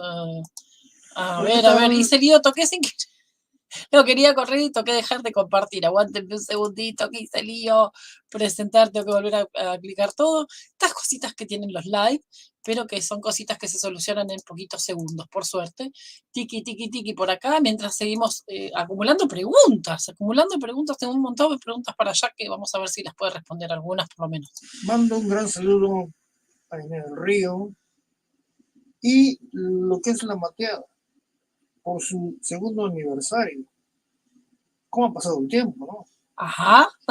Desde el puerto de Veracruz, México, mi nombre es René Hiram, y bueno, hasta allá, Alemania. AINE, un gran saludo para todos ustedes y la mateada, en la cual pues estuve muchas veces ahí. Pásenla bien, have fun y rock and roll. Gracias, querido René, gracias, muchísimas gracias. Ahí sacamos la presentación, ya que está de vuelta. Mira, ahí vino Men in Black. Hola, ¿cómo estás? Bueno, hay un montón de gente que también está en el chat que tiene que todavía pasar por el canal. Estoy muy ilusionada, me gustó mucho este dibujito que se mandó Vigilante del Cielo, Adri, gracias. Que se suscriban, den like y compartan. Me encanta. Voy a hacer una captura de pantalla de esto en algún momento. Bueno, gracias. Bueno, ya que está ahí, ya preparado para seguir, tengo otros videitos más, lo voy a mostrar después. Y bueno, ahí está Tere en el chat. Vieron que está Pachucha, pobrecita, le mando un beso grande. Y también tengo mensajes seguramente por alguna parte de Lili Guevara. Ya estuve hablando con ella esta tarde. Está haciendo un curso de trabajo muy intensivo, absolutamente intensivo. Motivo por el cual no ha podido estar en estos días en el canal o en el grupo. Si ustedes se están preguntando en dónde anda, ya va a volver, se está reorganizando para también poder volver a las mateadas, a las mías y a las de ella también, las mateadas OVNI Santiago. Así que bueno, seguimos. Jack, ayudar. Acá estamos. You need to microphone. You need to put okay. Okay, perfect. Okay. All right. So we have a lot of questions.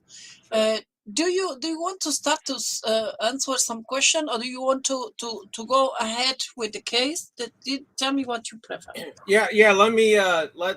Let me continue with the case a little bit, okay. And then there's not much left to go. Okay. And so, but one thing I was going to say, and I already talked about the air traffic control. Yeah. Air traffic controller, and so his statement was very important and interesting to me, because after that, the FAA would no longer talk to me about it at all. And I was not able to talk to that person. They would not let me talk to him. I wanted to. I asked, but they would not let me talk to him. So then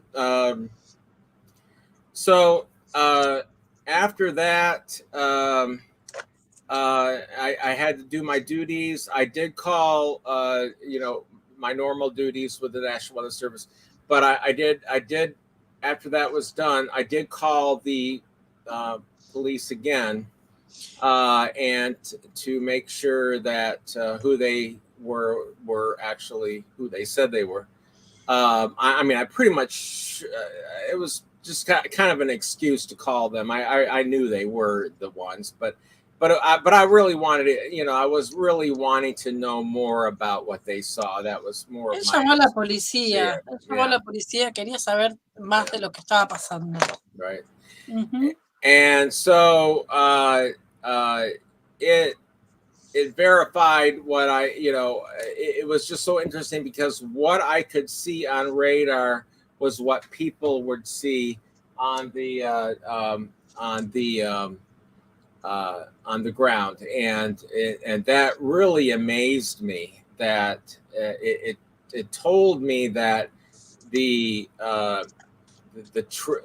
that the aircraft that I thought maybe tricking my radar, say if they were military or something, it wasn't really military. It was really what they were. They were actually doing what they looked like they were doing on radar. They were moving.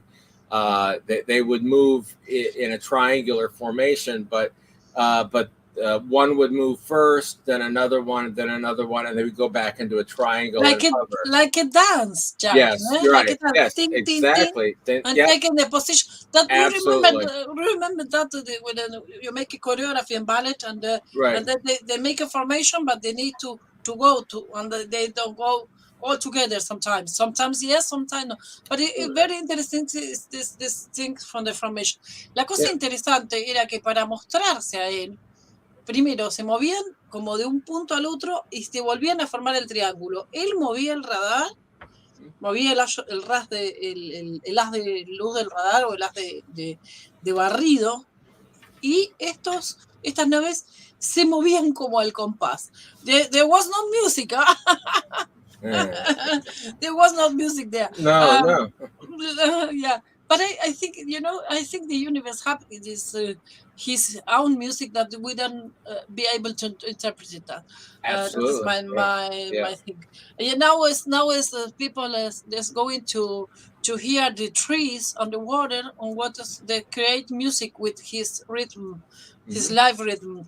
There are programs now that they take some electrodes or something like that and put that in the tree or the plants or something else, and that translate that into music. No kidding. Okay. Wow. No, I'm not kidding. I saw that in the last time, and I mean, what a fantastic music! What a fantastic vibrations! You say, and at this point, I think they are talking with us all the time in his own beauty, and we don't understand that. Estoy diciendo, estos hablan en su propia belleza, nos transmiten, nos comunican, y nosotros no lo estamos entendiendo, pero que esto electrónicamente lo puedan hacer, trasladar esta energía en sonidos, es impresionante, y creo que hay mucho más de lo que podemos entender nosotros. Sí, Jack, ya. Well, and you bring that out, and the way they're communicating, and it makes it kind of popped in my head that this is a possibility. Is and the reason why I'm thinking this way is because of a documentary I saw about the crop circles, and the geographical formations that the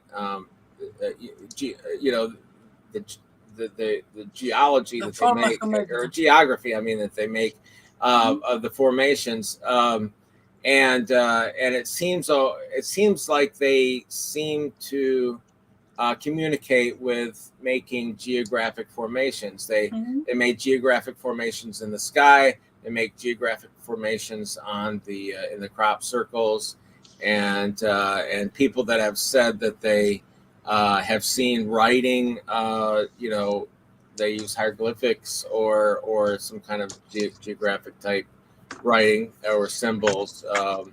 And so that might be a way that they communicate. Lo que, como se estaban moviendo, le estaba recordando, le recuerda a los dibujos que tenemos en los crop circles, ¿no? Básicamente, de la manera que se formaban y geométricamente, digamos, y geográficamente también. So anyway, after when I was talking to the police again, they verify, after the first time, and that was also recorded. Ellos verificaron y eso está grabado. Yeah, and they verified that what I was seeing on radar was being shown or being seen on the ground. And ellos verificaron que lo que él estaba viendo en el radar, la policía verificó que lo estaban viendo ahí en vivo, en directo. So this entire community, the government of this county, was very they were very serious about it. They were not making jokes about it. They were very serious about it. And they were actually taking it as a possible danger too. Es más, se sintieron amenazados, hubo una alerta por esto, porque dijeron, ¿qué está pasando acá? Yes, understand. I cannot say that. Understandable. Comprensible. You cannot understand. Right. Yes. I can. Yeah. Right. Please correct my. Well, we fear the humans fear the unexplained. We fear the unknown. We fear. Tenemos miedo de lo inexplicable, de lo desconocido. We have no idea. No tenemos idea. We talk about a lot in this channel. About that, about the fear of the unknown. Right. Yeah, and that's the reason why, and I think a large part of the reason why a lot of people don't believe that they exist, even despite all the people coming out and talking about what they've seen. And after this event, I had friends of mine that I had no idea, very, very stoic, very, very man's man type people. It would come up to me, amigos muy machotes. Right, like very macho men come up to me and say, tiene amigos muy machotes que didn't want to, they said, I feel now I can tell you this, but I saw a UFO, it was right over my head at treetop, and boy, did it scare me to death. Los que no creían en estas cosas y todo este tipo de cosas, y muy machotes, así como grandotes y corpulentos y todo, pero vi un hombre arriba de mi cabeza, que era una cosa completamente inusual. Qué lindo, qué divertido. I can tell how you're talking. So anyway, now the biggest thing that really got me was something I just learned, and that was, I don't know if anybody heard this, but I did mention it on Unsolved Mysteries, is that those three objects, first it was one, then it was three, and I kept seeing them. They kept wanting to form. It was like follow the leader. One would move, and then the other two would move, que se movía, había un objeto, luego dos, luego tres. Triangle. But they mencionó en Netflix, en la serie. Yep, and they settled in one area of Lake Michigan. They were right in the middle of. They in the geographical middle. About right. Estaban en la mitad. Right in here. Right here. Claro. Yeah, they were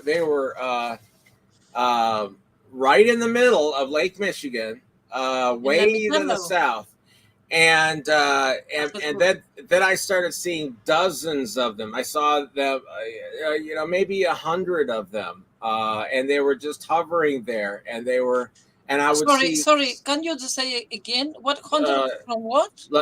I saw maybe 100 or so of UFOs. 100 people. All 100 UFOs together. 100 UFOs. Yes. Oh, wow. Yes, on radar, all clustered around. You know, I don't know where they came from. Yeah, all. Gente, escuchen esto porque es tremendo. Right. Alrededor de 100 objetos, todos juntos. 100 objetos. Did you think that they are coming from under the water, even as it's frozen? I didn't. I had no idea. I really didn't. The funny thing is though is that when I thought all of Lake Michigan was frozen, but it actually turns out when somebody showed me a map that they took from the National Weather Service itself. They had a map of where Lake Michigan was frozen and where it wasn't frozen. Tenían un mapa los del servicio que sabían dónde estaba congelado el lago y dónde no estaba congelado. And there was frozen. And so they settled down in this area. Well, ellos se establecieron ahí en it was frozen all the way across everywhere here, except where they were all huddled together like that. So estaba todo congelado el lago, todo congelado, excepto en la zona donde estaban estas naves posicionadas. Y bueno, obviamente ya estamos sospechando, los aineros, mateadores y mateadoras ya saben por qué estaban ahí. ¿Por qué? Because of the water.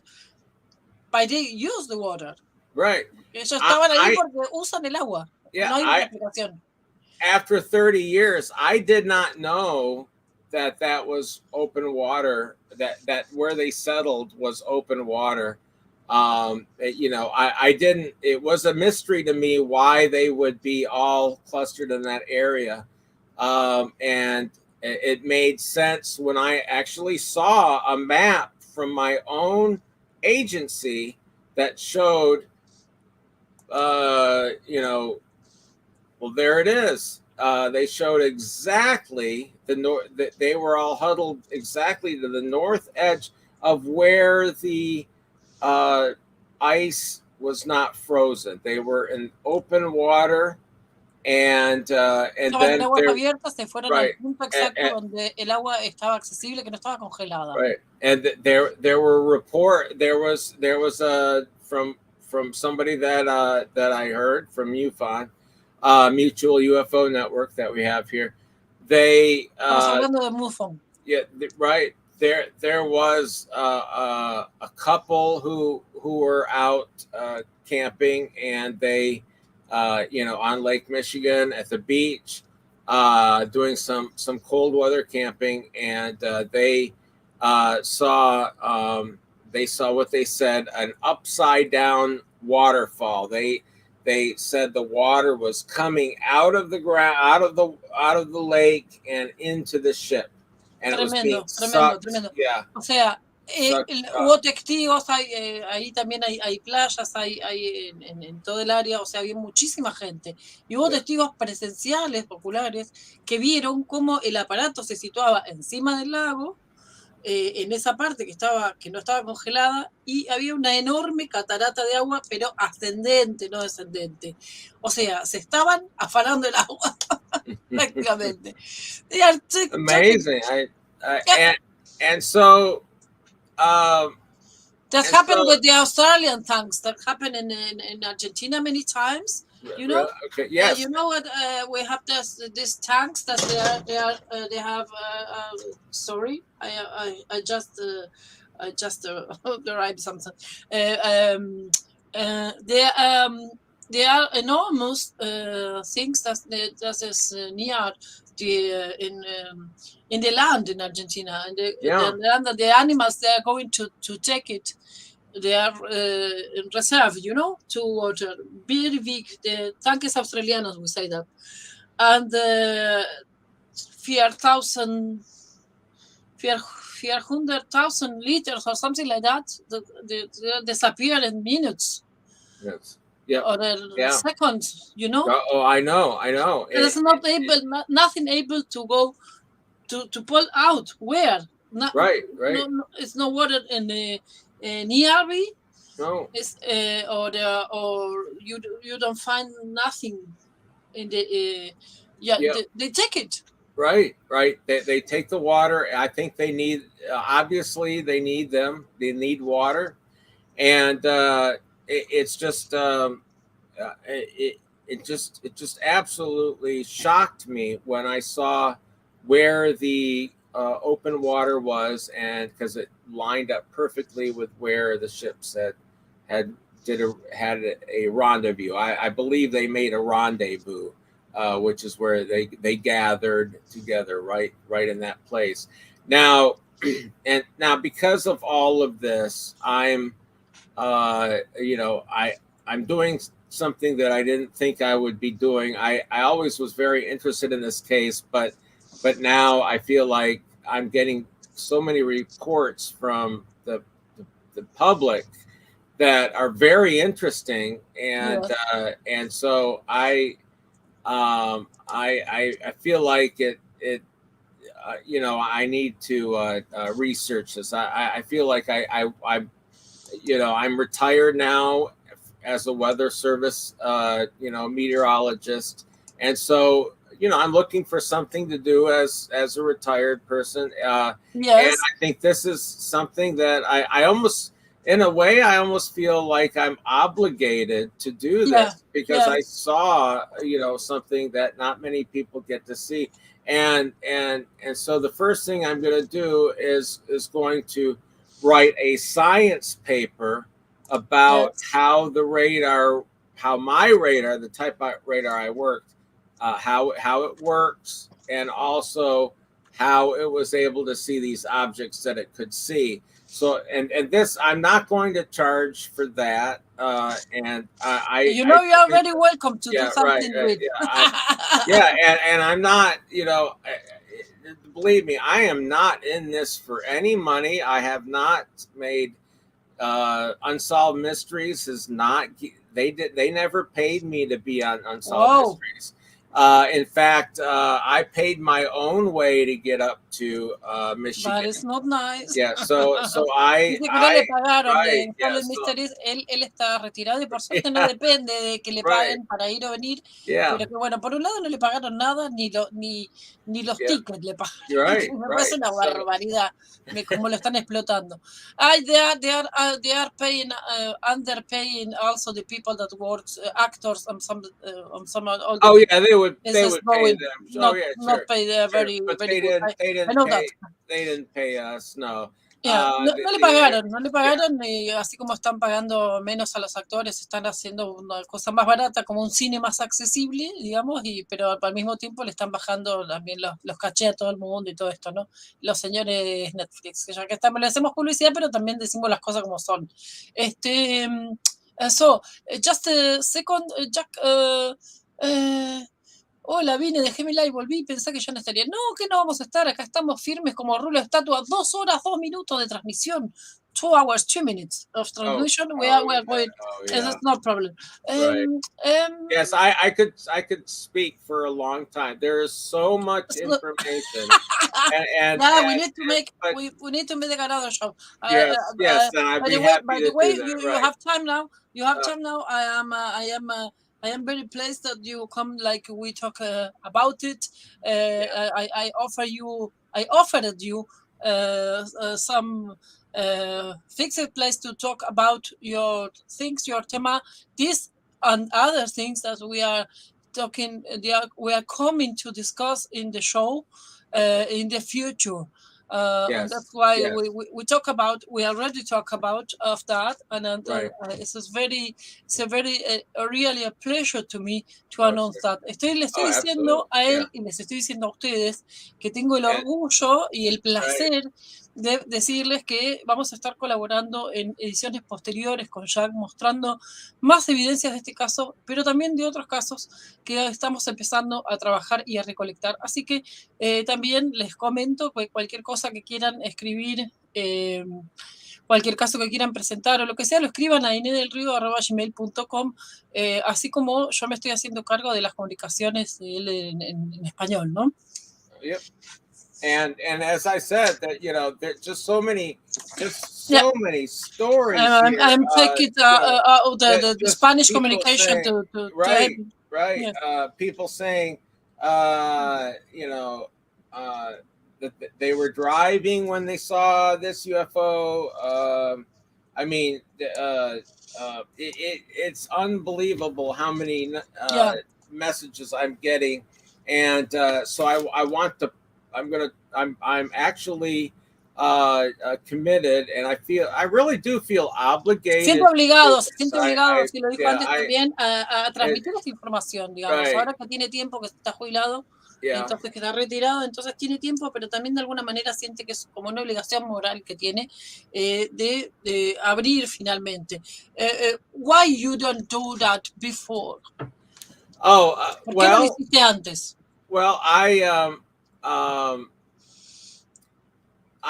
get the reaction I got from people a long time ago was about half the people were interested, but about half the people that I talked to, even friends, would just give me this look like, they wouldn't ask questions. I could tell, if somebody was interested, they would ask questions. What did you see? How did it look? What happened to you? But other people would just give me this look and would change the subject quite quickly. And so that would be embarrassing. Cambiaba de tema, se sentían incómodos. Él trató de hablar, pero también no. And so the only reason why the way I got into this and how it got to be on Unsolved Mysteries was because there was an anniversary point in, I guess it would have been 25th anniversary back in 2019. And a young television meteorologist said that most likely what I saw was ground clutter. And ground clutter is just the radar beam kind of bouncing off the atmosphere. Un joven meteorólogo en un aniversario. Well, that just made me angry, and and so there was a comment section there, and I said, "Look, you weren't there, and you don't understand that I raised the radar antenna so there I wouldn't have any ground clutter, and these things were moving. They were isolated, heavy." High reflective objects that were moving. They had nothing around that. When you have ground clutter, you have buildings, trees, and more buildings and more trees and antennas and stuff, and they're all there and all scattered about. But what I saw was a lonely, solid object. Very clear, in the sky with nothing around it, and they were moving steadily. Or, when they started going crazy, they would start breaking up and making all sorts of moves that matched what people were seeing on the ground. And so that's that comment I made to the meteorologist when I saw that. He immediately wanted to interview me. Now, when he interviewed me, I didn't know it would go very far, but that's when Unsolved Mysteries actually did see that interview, and so that's how it continued to go on. Hubo primero el tema de un aniversario, de que habían pasado unos cuantos años, pero después que Unsolved Mysteries le ofreció hacer esto, y él aceptó también porque hubo un meteorólogo joven que dijo que Jack, lo que había visto Jack eran nubes, y entonces él explicó que esto, lo que ya nos explicó antes, ¿no? Que eran objetos muy sólidos, que eran objetos muy precisos, que no tenían nada alrededor, que cuando vos ves una nube ves otras cosas de repente alrededor, también supongo que por un tema de la altitud, ¿no? Also for the height, ¿no? Mm-hmm. This is because of the height too.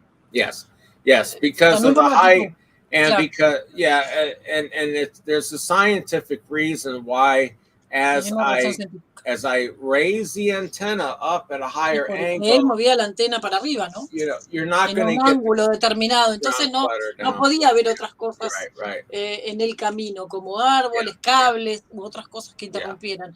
Y otro motivo por lo cual era clarísimo era esto, ¿no? Que estaban a esa altura y que no había interferencias, para decirlo, alrededor, ¿no? No había ningún tipo de interferencia visual en el medio, no había otros objetos, no había nada. Estaban solos ahí en la altura que estaban.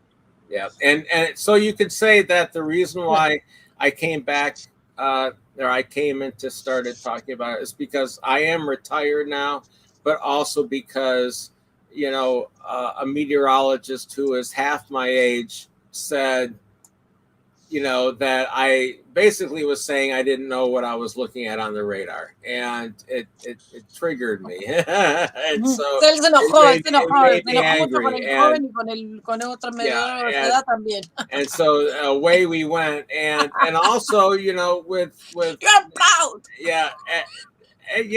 And now that we have you know, all these reports of UFOs with the Navy, and they're coming out with stories, you know, with the United States Navy. We believe in you. Oh, okay. I just you know, all the people here say I believe in you. Escriban, I believe in you. I believe in you. Yeah, I'm en el chat.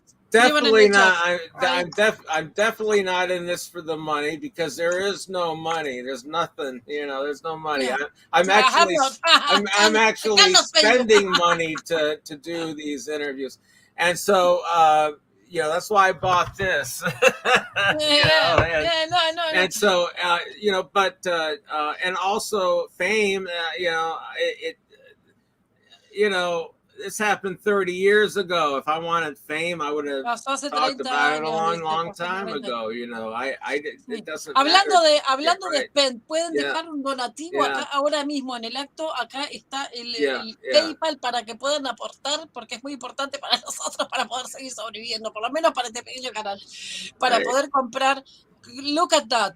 They start to put in the chat, and I tell that. Thank you. Yeah, I believe thank in you so much. Yeah, I write it, and the people say, I ask the people to say clearly when the people believe in you, and that is why I say put it in the chat.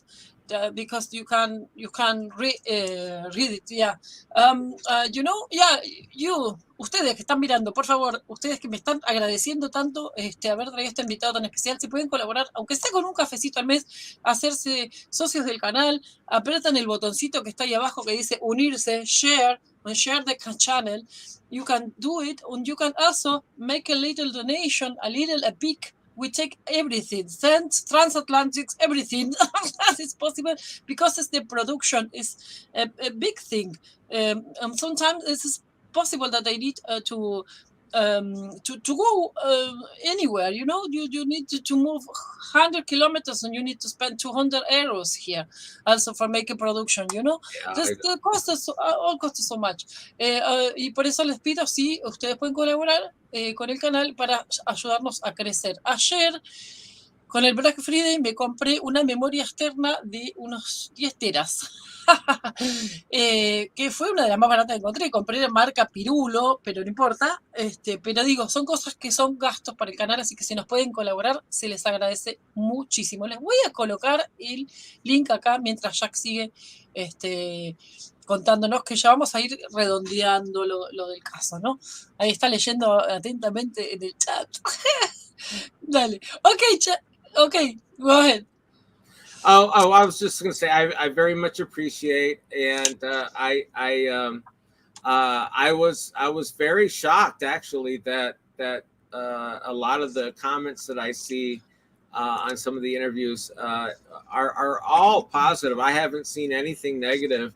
I thought I would see some comments of people saying that I was delusional or loco, or you know. So I had no idea what to expect, and so but I'm very grateful that I Está muy agradecido de que no lo trataron de loco ni nada. Yeah. I felt like I needed to get this, well, to get it off my chest, and also, and I'm still trying to convince my old coworkers at the National Weather Service is, yes, I did see something, and this is what I saw on their radar. A lot of people just don't at that National Weather Service don't understand how, you know, I don't think they understood how our old radars used to work back in the 1980s, you know. Hay mucha gente que no entiende cómo funcionaban, que los que también hoy me critican, ¿no? No entienden cómo funcionaban en aquellos momentos los radares. Él sabe. The radars we have now would not be able to do what I could do back in 1989 or 1994. They were much different. I could actually manipulate the radar to put the beam anywhere I want, whereas now today the radars that we have are all digital, computerized, and there's nothing that is automated. I mean, there's everything about it is automated now. You can't manually control the radar with the weather radars we have today. So it's and I don't know if the young people understand the way it used to be, you know. No está seguro de si la gente joven con la tecnología moderna que this is like a cell phone or something like that, ¿no? Sure. You have another technology. It's very different. Right. Entonces dice, él no está seguro de que pudieran entender cómo funcionaban las cosas en este momento. Ahí les puse el PayPal en el chat, espero que lo puedan alcanzar. Me dicen si lo ábranlo, aunque sea para verlo, para confirmarme si está bien puesto. Entonces él dice que la gente de ahora utiliza otro tipo de radares. Entonces él no está seguro de que la gente, los jóvenes que están en el tema de meteorología y eso ahora, puedan estar seguros de lo que él está diciendo como para afirmar o negar lo que él dice, porque posiblemente no estén en capacidad porque no les han enseñado con esos aparatos. Es normal, ¿no? Uno aprende con la tecnología que le pertenece a su generación. Acá hay una cuestión generacional. Donde la gente, como él, aprendió de una manera un poco más mecánico, si se quiere, y ahora hay otro tipo de tecnología. There are a lot more mechanic, to say, no? Before. Right. And now after this is a little bit, all this is computerized and so. Everything's computerized now, yes. So we would not be able to manually control and see these things anymore. Now, Well, we have a lot of questions. Then what happened then? They are moving fast, they are moving high, they are in the range of your radar, and then?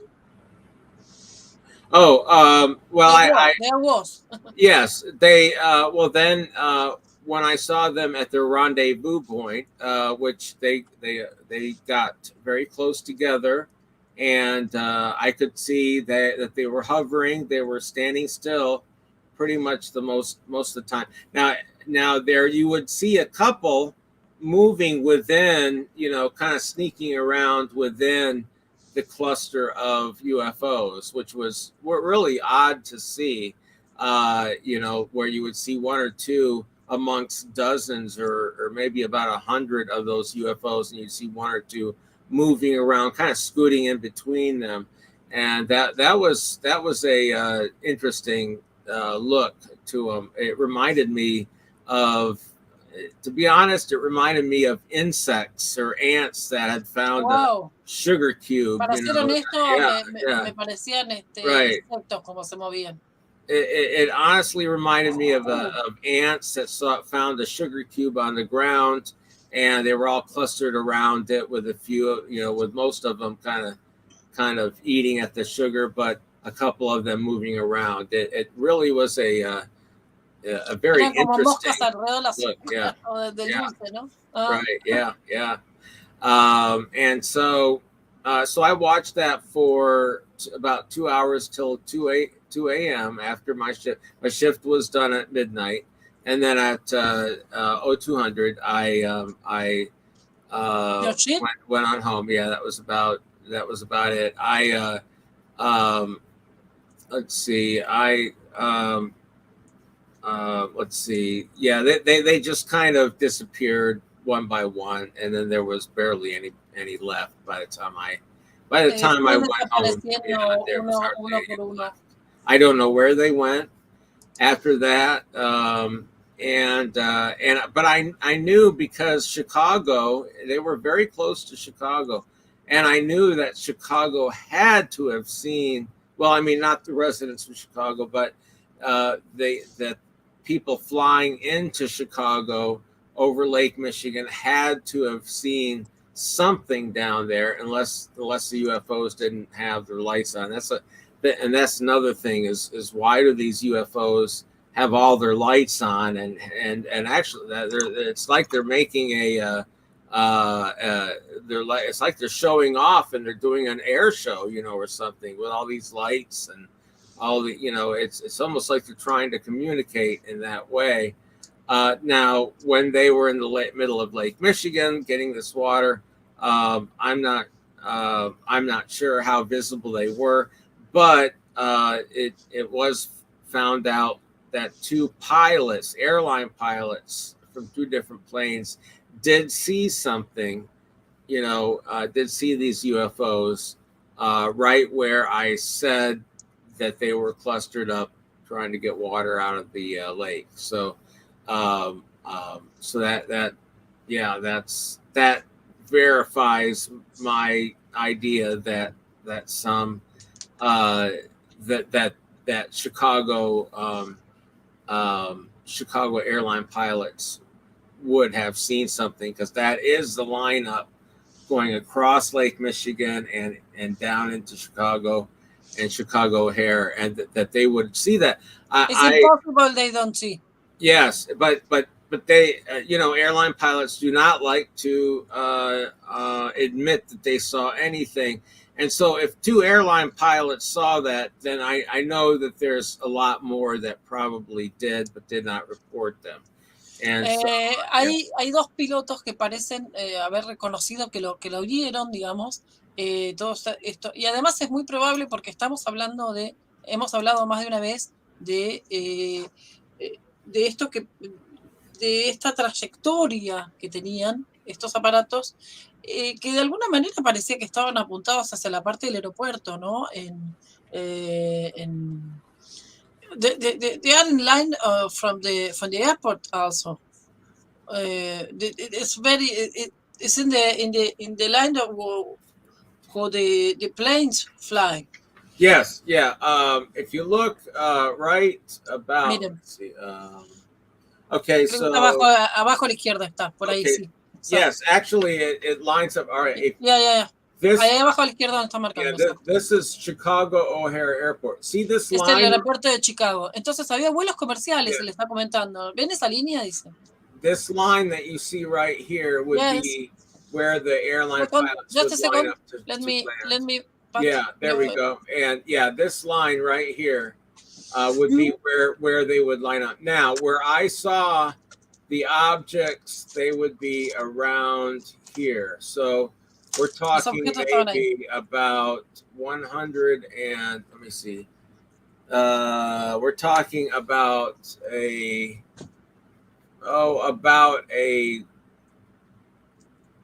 40-kilometer difference between where the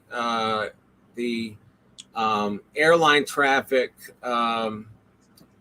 landing, their lineup for the runways. Había unos 40 kilómetros de diferencia más o menos de la línea de la línea de los aeroplanos que aterrizaban, digamos, ahí en Michigan. Es muy probable que si hubo solamente dos que reportaron haberlos visto, hay muchos más que lo vieron, pero no lo reportaron. Como nos pasa con muchas cosas, como nos pasa con los casos de violencia que se tienen que terminar, sobre todo ustedes ya saben por qué están sucediendo muchos, lo menciono, digo así de pasadita, los femicidios se tienen que terminar, las cosas que, o sea, no se reportan muchos casos de violencia, no se reportan muchos casos de avistamientos, no se reportan muchos casos de...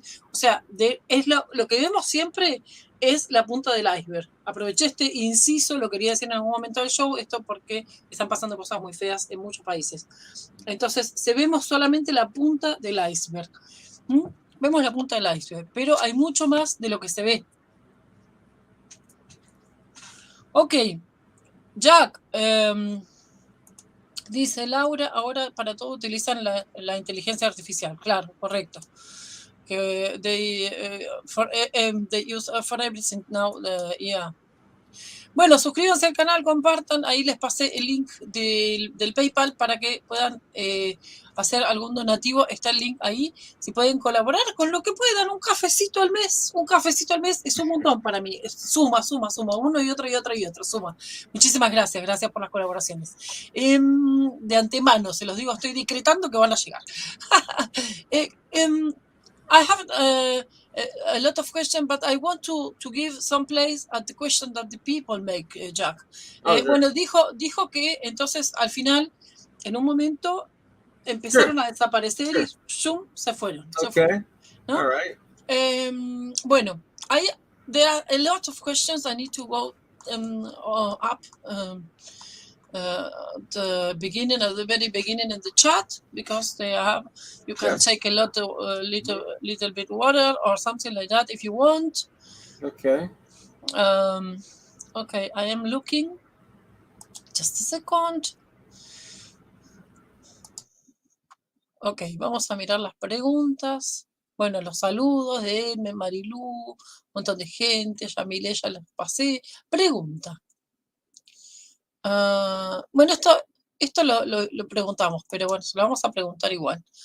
Jack, ahí está.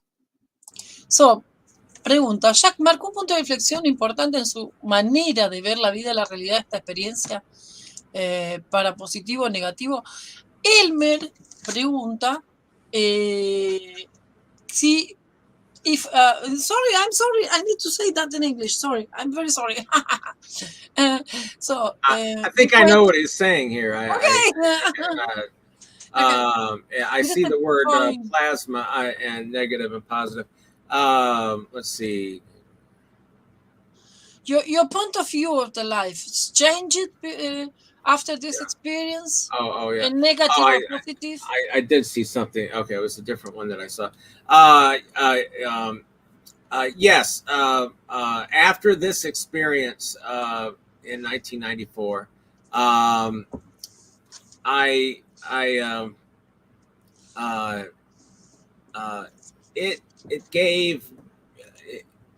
it was interesting to talk to my friends and family that were excited about it.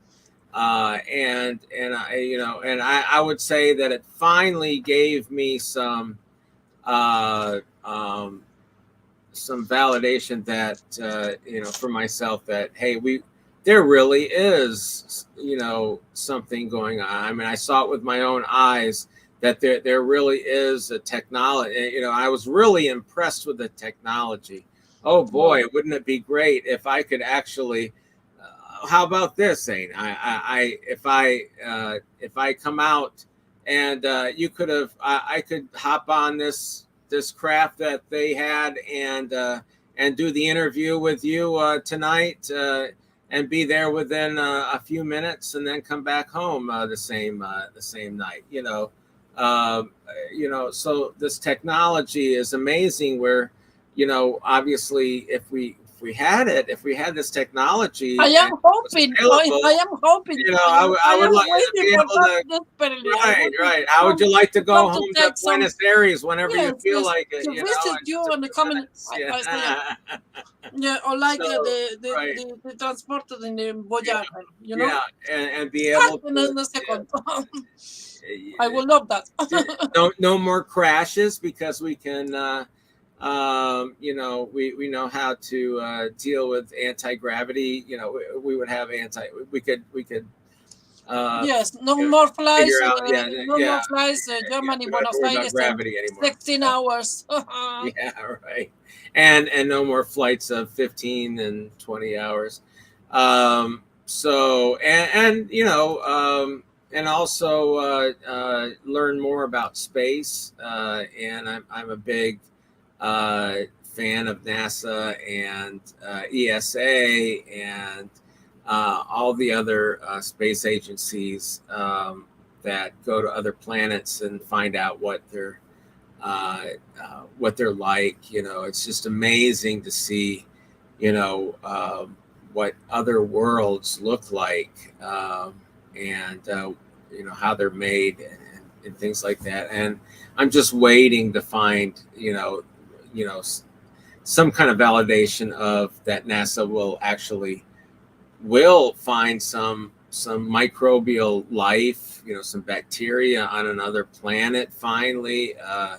I'm hoping for that time, you know, one of these days. But and did you think that they are not so far away? I mean we know our system, but these velocities, and this is a very interesting question about what is related from Hermandad Estelar, the Stellar Brotherhood. Right. Well, I've watched so many documentaries ever since this.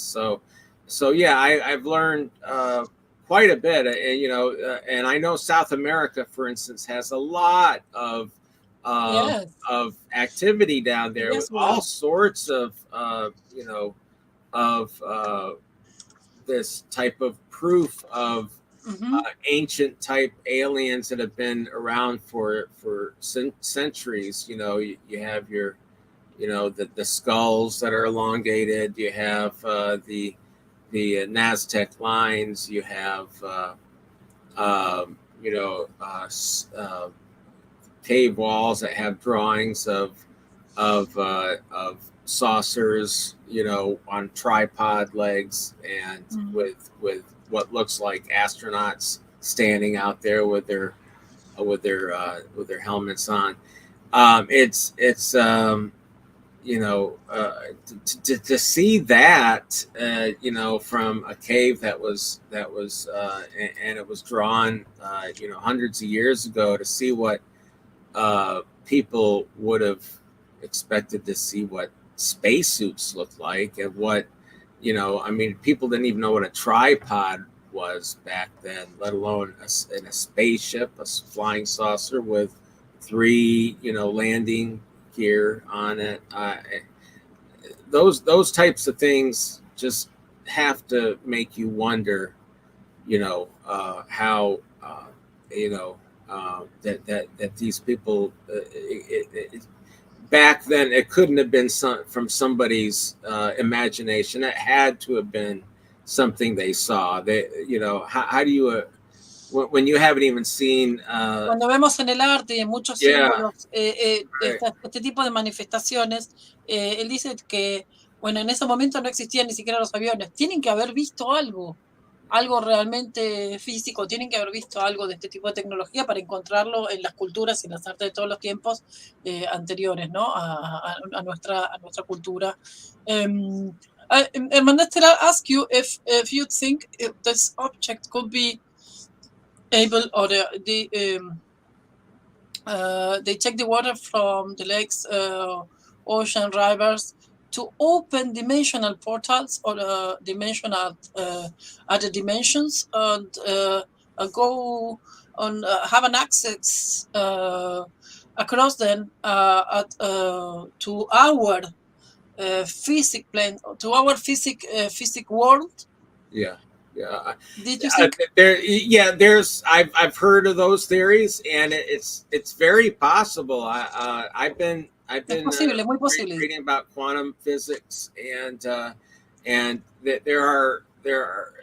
there's a lot there are more mysteries in physics that we do not understand. Hay muchos misterios en física que no podemos there's more out there than we have found or figured out by far.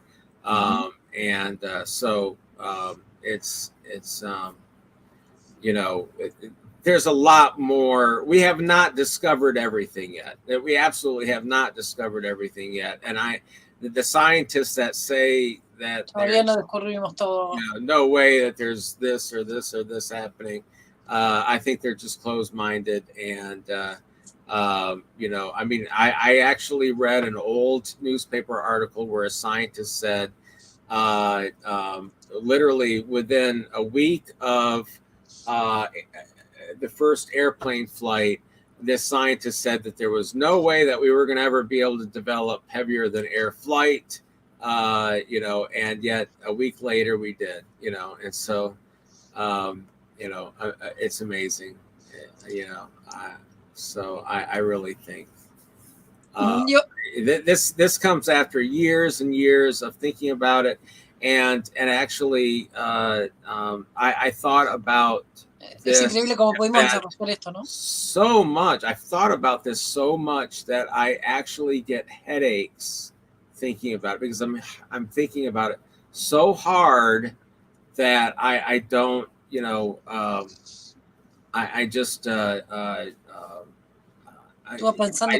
really want to know. I really want to know what it is. Quiere saber, ¿no? Hay muchas leyes en la física que funcionan, que no conocemos, y en muchas cosas, ¿no? Que no conocemos, y que él realmente trabaja en conocer esto y le gustaría mucho saberlo. Another question, Jacques, do you think that about these lights, the stranger lights, take materializing using plasma?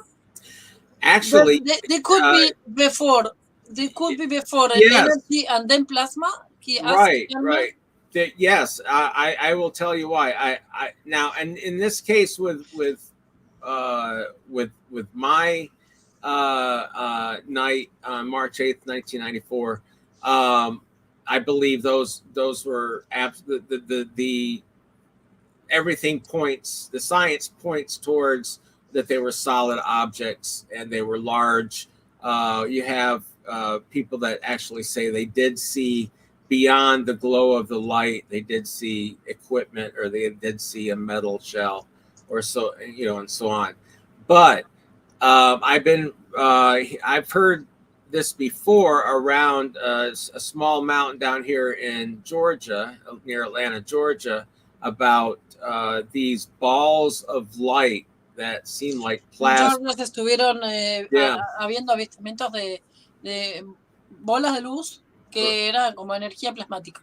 Yeah, and then now I'm getting stories about this same exact thing happening in Michigan, in my hometown, Muskegon. Yes. Right. People say they manifest, they come out of the ground, they develop out of the ground, and then they just kind of float, and they float very smoothly. They're about the size of a beach ball, and or maybe a football or so, and then they just kind of float and they glow. And so yes, in that case, I think there is some science, and there's some elements that we have not discovered yet. Yeah, we have a lot of sightings like that in light in California that we had already in the channel, another MATEADAS OVNI that we had made in these years. And we have a lot of material to show that we have already shown. And you need to go to see that, because it's very interesting material. Teresa Romero have filmed that. We have films about it. Oh, okay. Yeah, we have. It's always in the shows and MATEADAS OVNI COLONIA and others, and we have to see many things. In Santiago de Chile also, with Lili Guevara and Teresa Romero in California, they are also. And then also we have a lot of these things in our culture and in our mythology or something like that, and our histories in Argentina also. My grandmother taught me about light in the land or in the mountain. They are moving they are going from the ground and they are moving, no? But it's some phenomenon. But you are a meteorologist, you know better. Right. What can that do? Sure, I think that there could be some natural explanations. Some plasma, or well, just to give an example, is that where this activity occurred in Muskegon, Michigan, is pretty much where there is a plant there, a factory, and they actually did take away the sand the dune sand from Lake Michigan, all the beach sand that was piled high. That we have dunes in Michigan that are sand, and they took away the sand to make glass, for instance. It's a glass factory, basically. Well, now they actually produce alloys, special alloys. And so they make these special materials, I guess, out of something they found in the ground.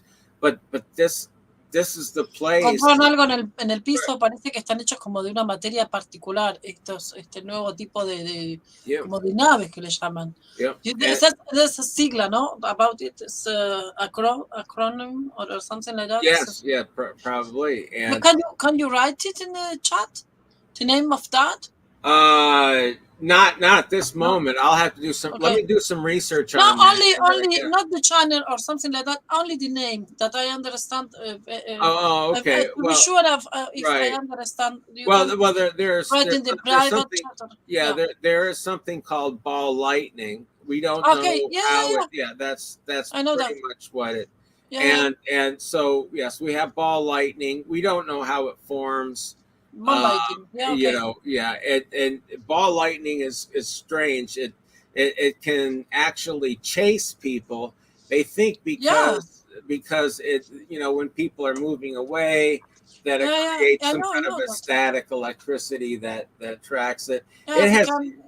People have actually tried to escape by going through a doorway, going into their bedroom and closing the door, and this plasma ball would actually get attracted to the doorknob, shrink on one side, and then grow on the other, and continue following them on the other side. There's no way to close the door. Yes, but we don't know much about this. No sabemos qué pasa. Estas cosas estas bolas de plasma siguen a la gente. Se comportan como la van siguiendo y la gente sale corriendo, se mete adentro, cierra la puerta y las bolas de plasma atraviesan la puerta y después se van para el otro lado y salen por la pared. Across the wall also? Yes, absolutely. Of course. Yes, absolutely. Yeah. See, I have a very interesting question here from Making Black Conspiracy. Men in Black. All right. Look at that. He asked if you have an interview. You had an interview with Tom DeLonge or Luis Elizondo, that they talk about hundreds of ships detected for radars, military radars, like Tic Tacs or planes. I've heard about this, and I would like to talk to these people someday. But you don't No, I have not met these. Do you think that you have the possibility to do it?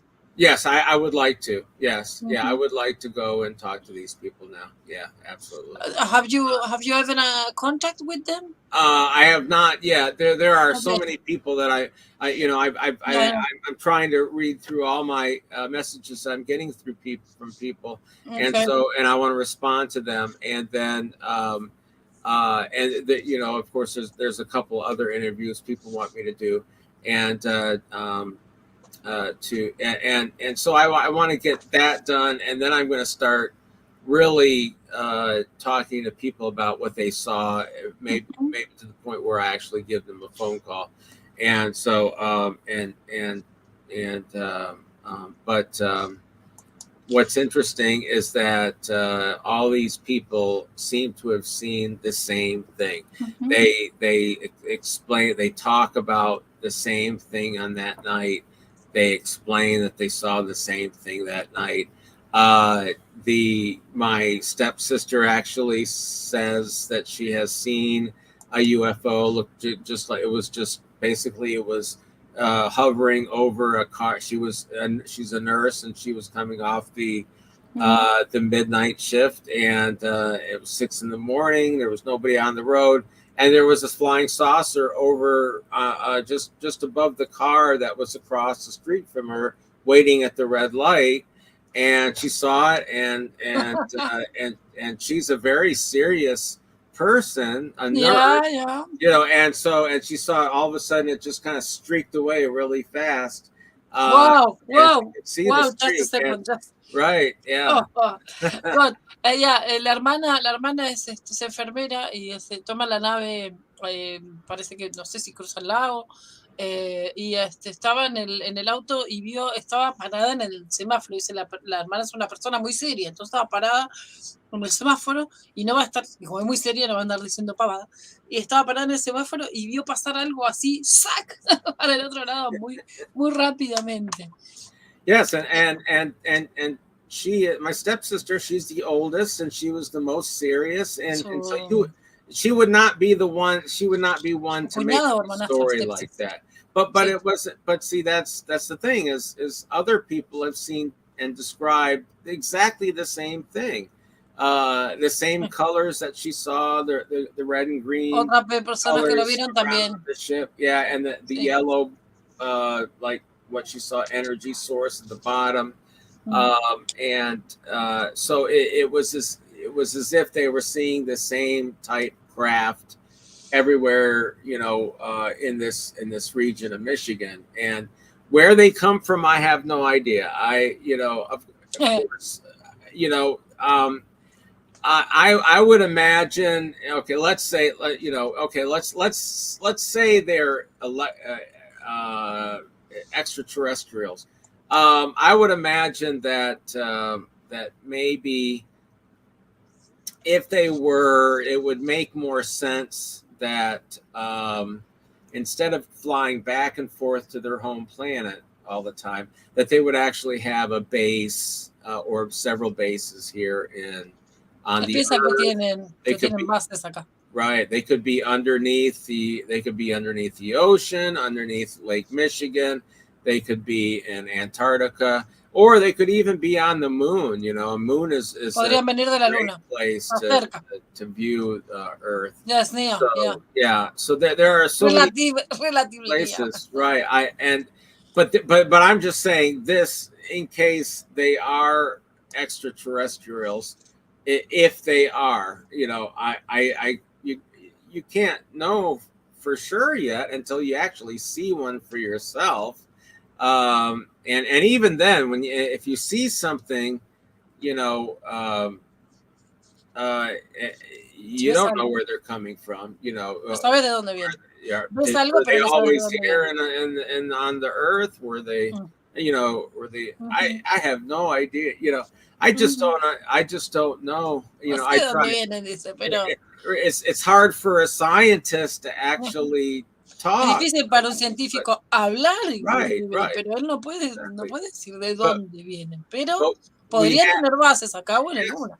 But we have to have an imagination. Pero tenemos que poder with theories, ¿no? You know, okay, what would be more plausible? And you got to understand that, you know, if they are indeed extraterrestrials, they're going to be, they would think completely different from how we think, you know, humans think. Claro. We are talking about last night in the last show about pueden pensar de una manera completamente diferente. We're talking about that they could be the value system could be very different. Sure. The value system, the mood to thinking or to perceive the things, you know. Absolutely. We talked yesterday. You can see also with when you close your eyes, some person. I could I can do it. I can see without looking. So when I close my eyes, I can perceive it like a radar. Really? Okay. Yeah. Yeah. I see in 2 colors. So Sure. yeah, something like that. So it's like colors of a very big contrast. So like Neat. that. No? Okay. I understand. Yeah. It's just, sometimes happening. But I mean, if we are also of this capacities that we don't be able, or we don't never explore, or we discover that in ourselves, in this humanity. Right. How can we imagine? We don't know nothing about our brain. No, we don't. Nothing. We don't know where We know a little consciousness bit. comes from. We have. Yes, really, this is the thing. Yeah, No sabemos de dónde no, tenemos muy poco conocimiento de nuestro propio cerebro, no sabemos, tenemos poco conocimiento de las capacidades que nosotros mismos tenemos. No, es prácticamente imposible imaginarse si otra civilización, de qué manera pensarían, cuáles serían su sistema de valores, y bueno, y cómo funcionaría, qué sé yo, si es que tienen un cerebro, cómo funciona su sistema de percepción del mundo, en fin, un montón de preguntas, more questions, ¿no? Coming out from that. Ok, me encanta tu canal, AINE, gracias Marcela, un beso grande, gracias por todo el apoyo, feliz segundo aniversario, AINE. We'll take a little break. I have another question here that I posted already, and then now I don't find.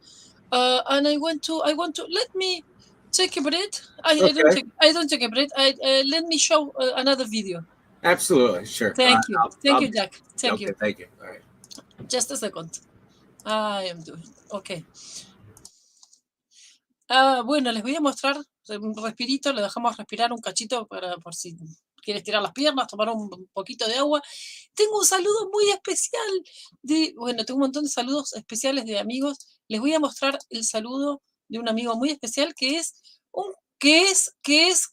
momento. Espérate, es cortito. Por eso voy a pasar los seguiditos. El mouse no se quiere mover para donde yo quiero que se mueva. Ahora sí, ahí estamos. Bueno, ¿qué les voy a compartir? ¿Qué les voy a compartir? Un saludito de mi gran amigo, Juan Oscar Pérez. Sí, que me está dejando un saludito, que ya estuvo en el canal y hay 2 programas, o 3 tenemos con Juan acá en el canal.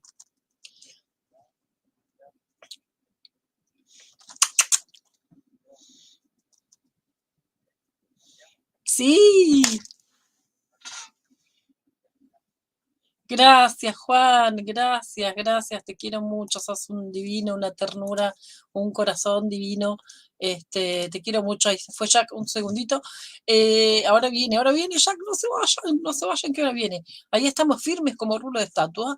Hoy tenemos tanta gente que está viendo, pero yo sé que esto va a traer cola, lo van a ir viendo después en diferido. Le mandamos un beso a toda la gente que lo va a ver en diferido. Por ahí hay gente que por ahí anda llorando por los rincones porque perdió México.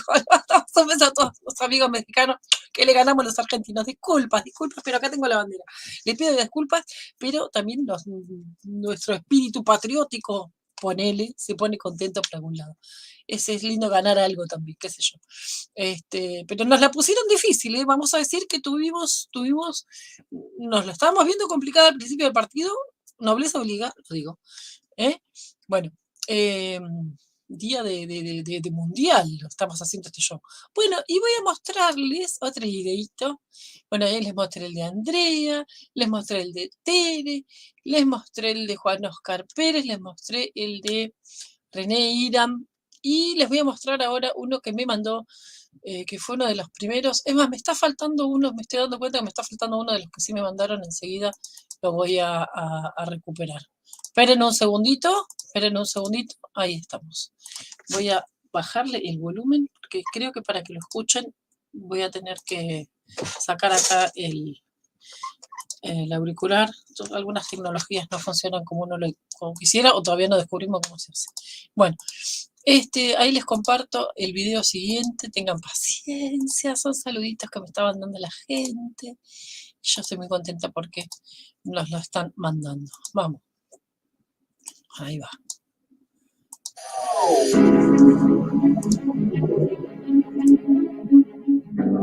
Voy a bajar un poquito el volumen.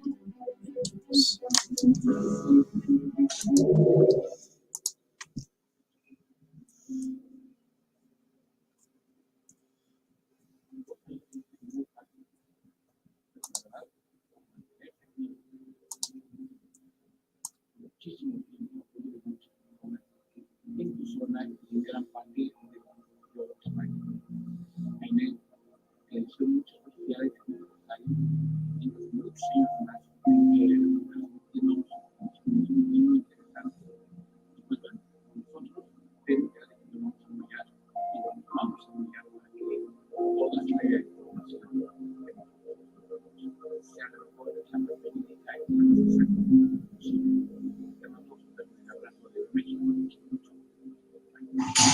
Gracias, Guillermo Pons, muchísimas gracias ahí desde México, Pons Auténtico. Me parece que tenía dos versiones, me parece que pasé una que no se escuchaba tan bien, así que pido disculpas, después la voy a poner de nuevo, si me queda tiempo, porque estamos ya al borde de las 3 horas de show. Se quedan ahí, se siguen quedando, están firmes como rulo de estatua, ¿no?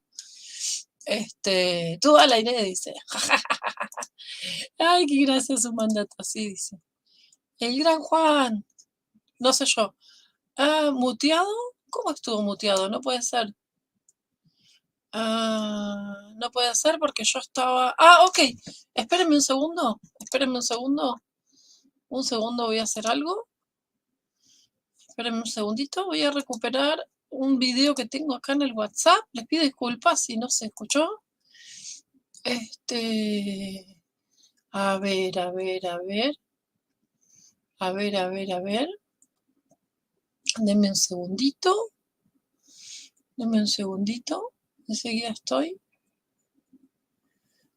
Vamos a ver. Ahí me mandaron un saludito.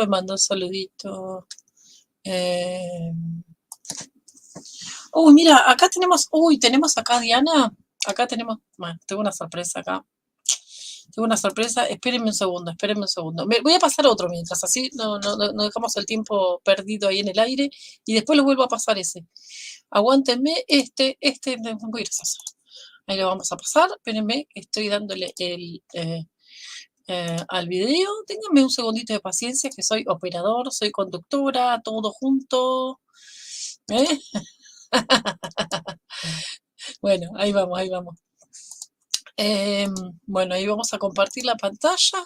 Vamos a compartir. Ahora sí, acá tenemos el saludito del amigo Pablo Bancroft. Hola, querida amiga AINE, ¿cómo estás? Espero que estés muy bien. Bueno, no podía faltar en esta fiesta que estás haciendo vos con el tema de la mateada. Muy bien, con el matecito. Para nosotros de Buenos Aires, de Argentina. Este título de mateada es fantástico, realmente, a ver, muy bueno. Ya está.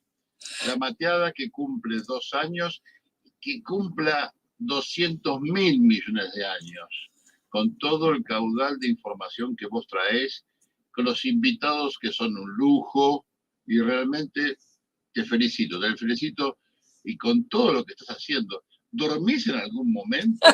Porque yo prácticamente veo por todos lados tus programas y tus cosas, tu trabajo incansable. Yo digo que vos estás trabajando a full con todo esto y felicitaciones por todo lo que estás haciendo y por todo lo que vas a hacer todavía. Te quiero mucho y bueno, espero que compartamos esta mateada por muchos siglos más. Por favor. Muchas gracias. Y en algún momento nos vemos, Por ahí me voy por allá para Alemania en algún momento. ¿Por qué no? Gracias, Pablito. Gracias. Muchas gracias, Pablo Bancroft, que nos dejaba el mensaje con el matecito en la mano. Adrián también me mandó, sí, me mandó saluditos, tengo un montón de saluditos. Esperen, voy a pasar más, tengan paciencia, acá por acá tengo el de, acá tengo el de Lili, ahí tengo el de Lili Guevara, que un cariñoso saludo a AINE DEL RIO en el aniversario de las Mateadas OVNI Alemania. Espera un cachito, amiga, espera un cachito. Aguántenme un cachito que, sí, lo estoy compartiendo ya, sí, lo estoy compartiendo, momento, lo estoy compartiendo, lo tengo que poner en la transmisión. A ver, ténganme un segundito de paciencia. Tengo que dejar de compartir esta tecnología. Ustedes no saben lo que cuesta a veces clicar algo y que se vea. Esperen. Ahora sí. Espérense. Quitar y agregar. Ahora sí. Miren. Ahí. Ahora sí. Ahí estamos. Un cariñoso saludo a AINE DEL RIO en el aniversario de las Mateadas OVNI Alemania. Muy agradecida de poder participar en tu proyecto como OVNI Mateada Santiago. Pronto volveremos, ¿cierto?, con todo, a participar de investigaciones, de todo lo que se pueda dar. Si bien por temas laborales, este último tiempo he estado un poco alejada, ya volveremos a trabajar juntas y hacer programas increíbles de mateadas, de investigación, de lo que sea. Así que un abracito, te quiero mucho, saludo Mateada OVNI Colonia, saludo Mateada OVNI California, si me falta alguno ustedes me corrigen, así Santiago. Saluditos y nos estamos viendo en el camino, así que vamos, y felicitaciones a ti Laura por ser mujer y por llevar adelante un proyecto tan interesante, vamos que se puede. Gracias, amiga, muchísimas gracias. Gracias, Lili Guevara, gracias, te quiero mucho. Gracias por compartir tu tiempo con nosotros. Espérenme que el mouse no me está haciendo caso. Ahí estamos. Bueno, ahí estaba Lili Guevara también mandándonos saluditos. Y a ver si puedo compartir uno más, porque Michi me mandó un videito ahí, está muy lindo también. Michi. Hola, Inés, hermosa. Felicidades por el 2º aniversario. Me habías dicho que quería que te enviara yo una felicitación, te envío más que eso. Todos mis buenos deseos de que sigas avanzando, de que no lo dejes, de que se puede, y con todo el contenido tan interesante que siempre atraes a tus canales, y atraes a todos nosotros, como espectadores, como público y a veces como invitados. Gracias por todo eso, Aine. Échale muchas ganas y que sigamos creciendo. Hasta pronto. Gracias, Michi, gracias. Jack vino, se sentó. Yo cada vez que viene y se sienta, digo, bueno, yo estoy poniendo uno, y cuando vio que todavía estoy pasando el video, se volvió a parar. Pero allá estamos, Jack. Bueno, aprovecho y a ver si puedo pasar. Bueno, ya pasé todos estos que tengo acá. Me falta ahí, tengo que descargar 2 más, que los voy a dejar para el final de ya después cuando esté Jack. ¡Jack! ¡Volvé! ¡Come on! Bueno, che, ¿se suscribieron? No es radio, tú dale, dice. ¿Se suscribieron? Bueno, seguimos siendo más o menos los que éramos. Pasó gente, se vino y fue, se fue y vino y se fue. Me doy cuenta porque va llegando gente y otra se va, y éramos más que los que estamos viendo. Pero bueno, es largo el programa de hoy. Tenemos motivos para que sea largo, mucho para charlar. Tampoco igual no nos vamos a quedar 4 horas, les digo que ya vamos a ir terminando el programa dentro de poquito. Pero vamos a terminar de hacer también algunas preguntitas que estaban por ahí. Hay una pregunta de Marilú, que a ver si la encuentro, que la había publicado, pero estaba hablando Jack, a veces lo interrumpo un poquito para que no se haga tan difícil después traducir. Me tengo que acordar de todo en inglés y traducirlo al español. Y si se hace muy largo, después se te quedan cosas por el camino, cosas que no quiero. Si yo fuera traductora profesional, como profesión justamente, por ahí podría él estar hablando 1 hora y yo contarles después 1 hora después todo lo que dijo, pero hay que acordarse, aparte, no solamente traducirlo, ¿no? Bueno, muy buen invitado, Inés, espectacular experiencia y muy interesante. Felicidades nuevamente por los 2 años. Gracias, Diego Jaimes. Eso me encantó. Feliz cumple, 24 meses terrestres volando en el cosmos. Congratulations. Gracias, Men in Black. Acá está. La pregunta que estaba ahí la tengo. Si respondieron con alguna onda electromagnética cuando él dirigía el radar a la posición. Bueno, ya lo mostré. Cualquier cosa me la vuelven a hacer acordar. Jack, volví. Bueno, sigo aquí, dice Mili. Muy bien, ya lo pasé tu video. Ahí está Jack de nuevo. Ahí está Jack. Here we go. Bueno, I put some videos already. And now we are here, Jack. Do you hear me? Can you hear me? Yes. Oh, okay, good. Okay, all right. Loud and clear. There we go. Okay, perfect. Well, sorry, I was. No, it's okay. I put some videos. Okay. Yeah. There was a question that make it. Just a second. Let me see again. Marilu Quintero asked if the object send you some back. When you see in this radar that you see that. Yes. And she asked if they send you some electromagnetic things back. Well, okay. Let me. Okay, so on the radar. Very interesting. You can hear me right now, right? Yes. Oh, okay. All right. So, in the on the radar, let me get that. Let me get that picture again. Yeah. Okay. All right. Here we go. All right. We have. If you look at this right here, this is our console. Okay. And we're in the center. This is what I'm working on right here. Yes. Now, okay, so this is to see.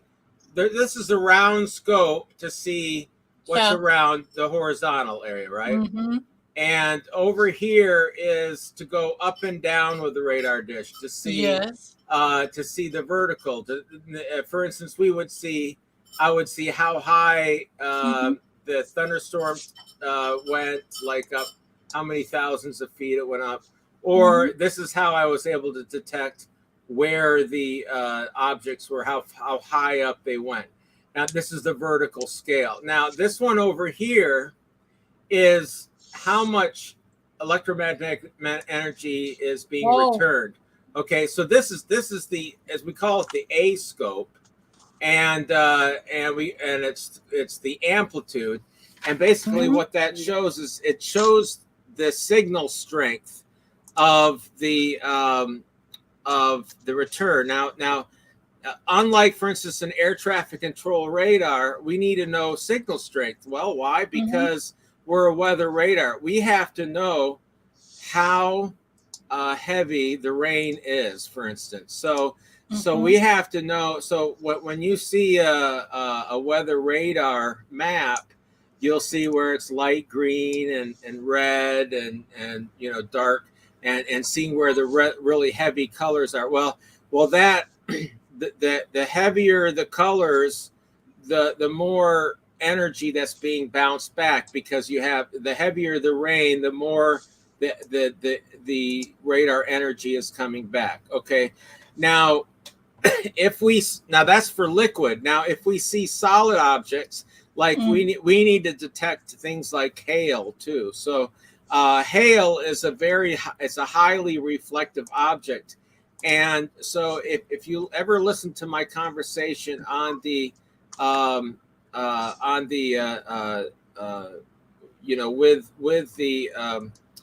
with the conversation that I had with the police, is I said it's spiking, so it's something very strong. Well, when I say it's spiking, it means on that amplitude scope, it's, instead of looking like kind of like a fuzzy, like rain does, kind of fuzzy, a very large range. Yeah, it was a boom, and so I would put the radar and I would go past the UFO, and then so I would see nothing, then boom, it would peg it out and then come back. That's how I knew it was highly reflective. Well, it would look the same way with hail too. Although with hail, it would spike up and come down.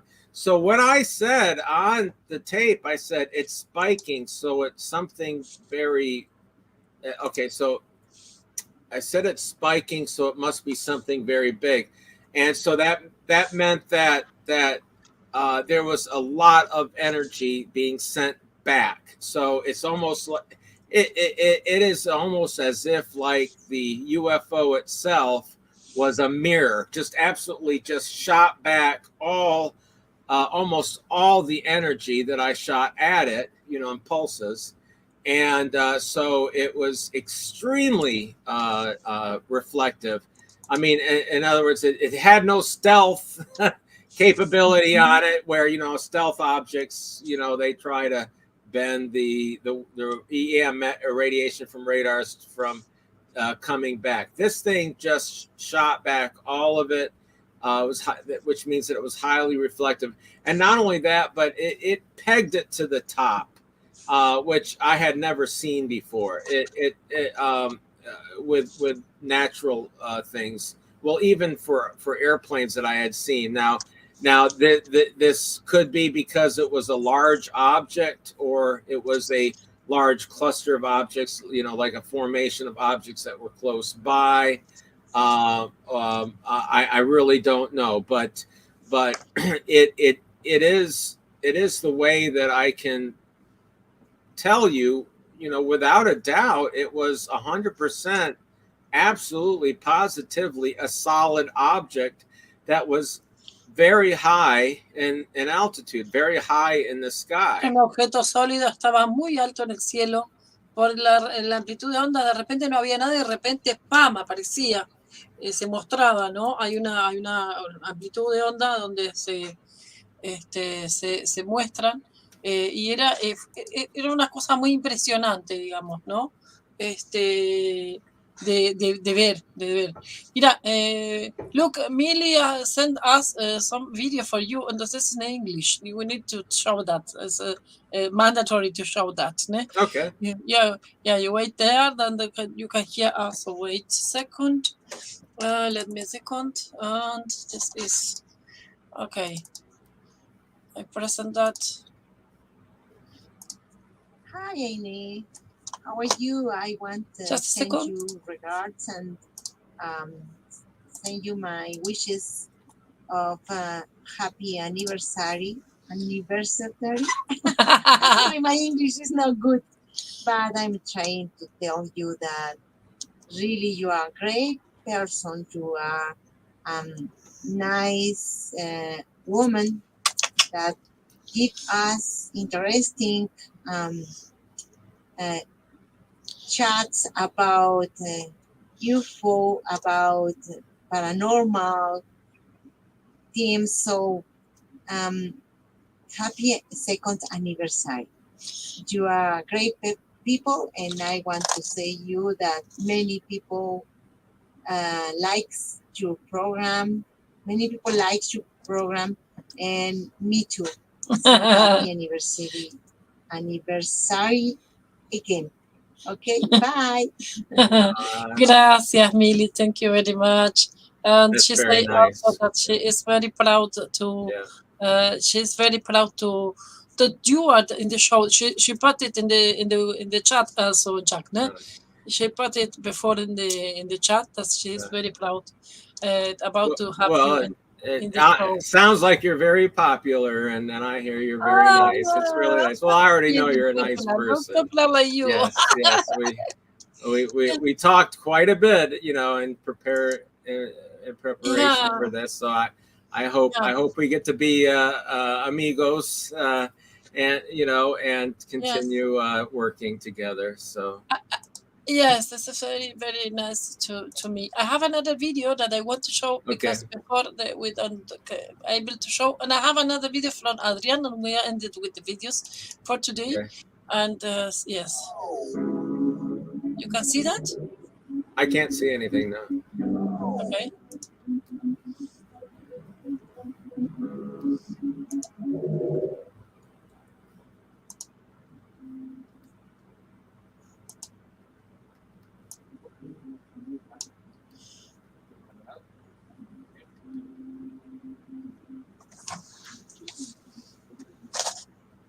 muy bajito. Son muchas sociedades de los años, muchos años más, muy interesante.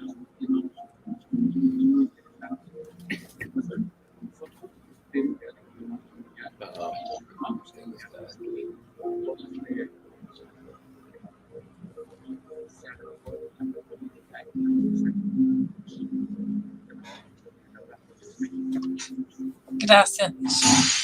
Muchas gracias. UFO Pons Authentic. Guillermo Pons desde México. También mi gran amiga Michi Fres Reyes desde Tlaxcala, desde México también. So I have a lot of friends of Mexico, you know. Even even if we win today with against Mexico, but they tolerate me because of that too. And I'm sorry, this is not possible to hear lower. I try. Something in this original video that I couldn't. But okay, just a second. I don't want to try again because I don't want to distract more. So I mean, it's a long. We have already 3 hours 14 minutes. Yes, we talk a lot. We talk a lot. That typically Look, happens. I had to. I need to do that because he is a very good friend that helped us today in these days and participating in the chat and helping, and it's a member from the channel. Just a second. Here, I have it. Adrián, send me that again. Por favor, mandame el video de nuevo porque el WhatsApp de la computadora no me lo está reconociendo, no sé por qué. Y no puedo ponerme ahora a hacer el reenvío, pero quiero pasar tu video antes de que terminemos el programa, ¿ok? Andrán Lendoiro, que nos está también mandando el videito. Bueno, we had a very long program today. I am looking if there's some other question. I think I talk about all the questions. It was another question from our friend Elmer Diem. Does make a lot of questions always because it's very interesting that he makes. This is an old question from the beginning from the program, but there was no time. Here, I find it. Pregunta, ask, Jack, ¿qué fenómenos aéreos dan un falso eco en el radar? What phenomenon give it a fall of not real echo on the radar? Rayos globulares, danos un ejemplo, por favor. So, he asked, Elmer asked if what kind of fakes echoes could be appear in the radar. Which phenomenon give this could be a reason to give false echoes? Yes. Yeah. Okay, it's called false echoes, and the main thing that we have a problem with is something called ground clutter. And now ground clutter would be right close to the radar, but if we have an inversion layer is when the temperature, which normally gets colder as you go up, it gets colder and colder as you go up. But if the temperature gets colder as you go up, but then all of a sudden it starts getting warmer again, that's called an inversion. And what can happen is the density of the air changes. And so what happens is the radar beam will actually do something like this. Let me get the proper papers. And it's called, let's see. I'm sorry about having to search for this. Here we go. Okay. Okay, so normally the radar beam is going to look like this. Now, notice that the radar beam does have a natural curve to it. Normally, there is a little bit of a curve. That is normal, and that's only because the density of the air is highest at the ground level and then gets lower and lower. So there is some kind of a refraction that actually helps us with the radar beam.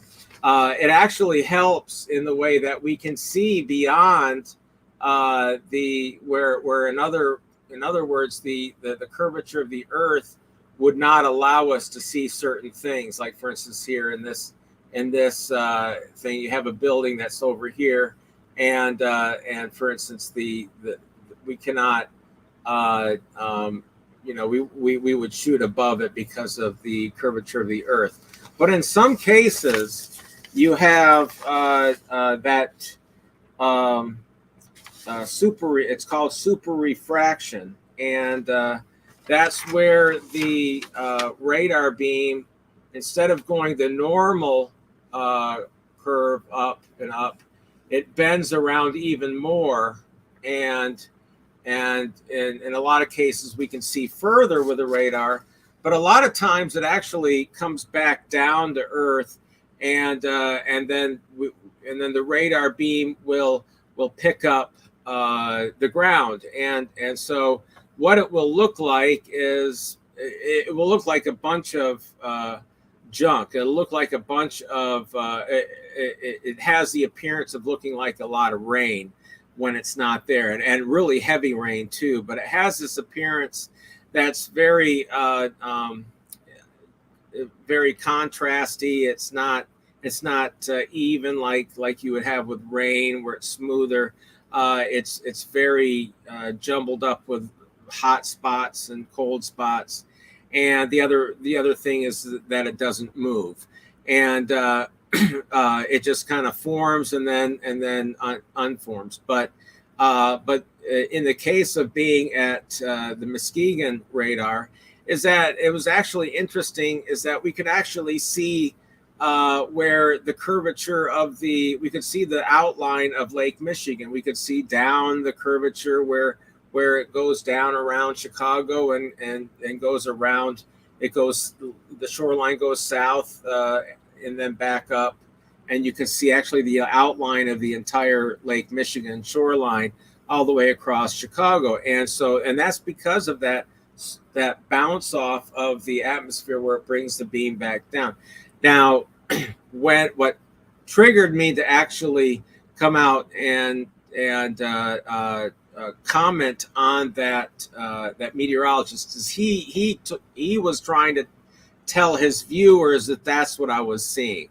Well, we know about that happens all the time, and so one way that we get rid of where you don't see that ground clutter or that we call it anomalous propagation or that junk is all we have to do is raise the radar just a little bit, you know, because it's curving down towards the surface too much. So what you got to do is all you have to do is raise the radar just a little bit, and then it disappears. Well, the thing is with these objects, you know, I actually had the radar, as I said, with this graph right here, where normally it is at a 0.5 degrees, which would be this line. It would be in between these two lines right here. I had it up to 5 degrees, which is right in this line right up here. So I was shooting very high up into the atmosphere to see with those objects being 82 kilometers away, and I was at 5 degrees, and you know, and you follow the graph here, and this is where you're seeing that you're 50,000 feet over the ground. So there, that's one case of false echoes. Then because of because of a lot of people thought that it might have been military, I went ahead and did a lot of research on how the military does jam radars and put out false echoes and things like that. And it wasn't anything like what I saw. In some cases, military airplanes, and we used to see this over the Gulf of Mexico off the west coast of Florida all the time, is that they would be dropping something called chaff. And chaff is these little pieces of aluminum foil that get released in the atmosphere, and then they kind of go, they hide the aircraft from radar, but they also but you can see this as a large blob of what looks like light rain, but it has this appearance of going along with the wind, and and then it sinks. It gets lower and lower and lower as it goes. You know, that aluminum foil will get lower.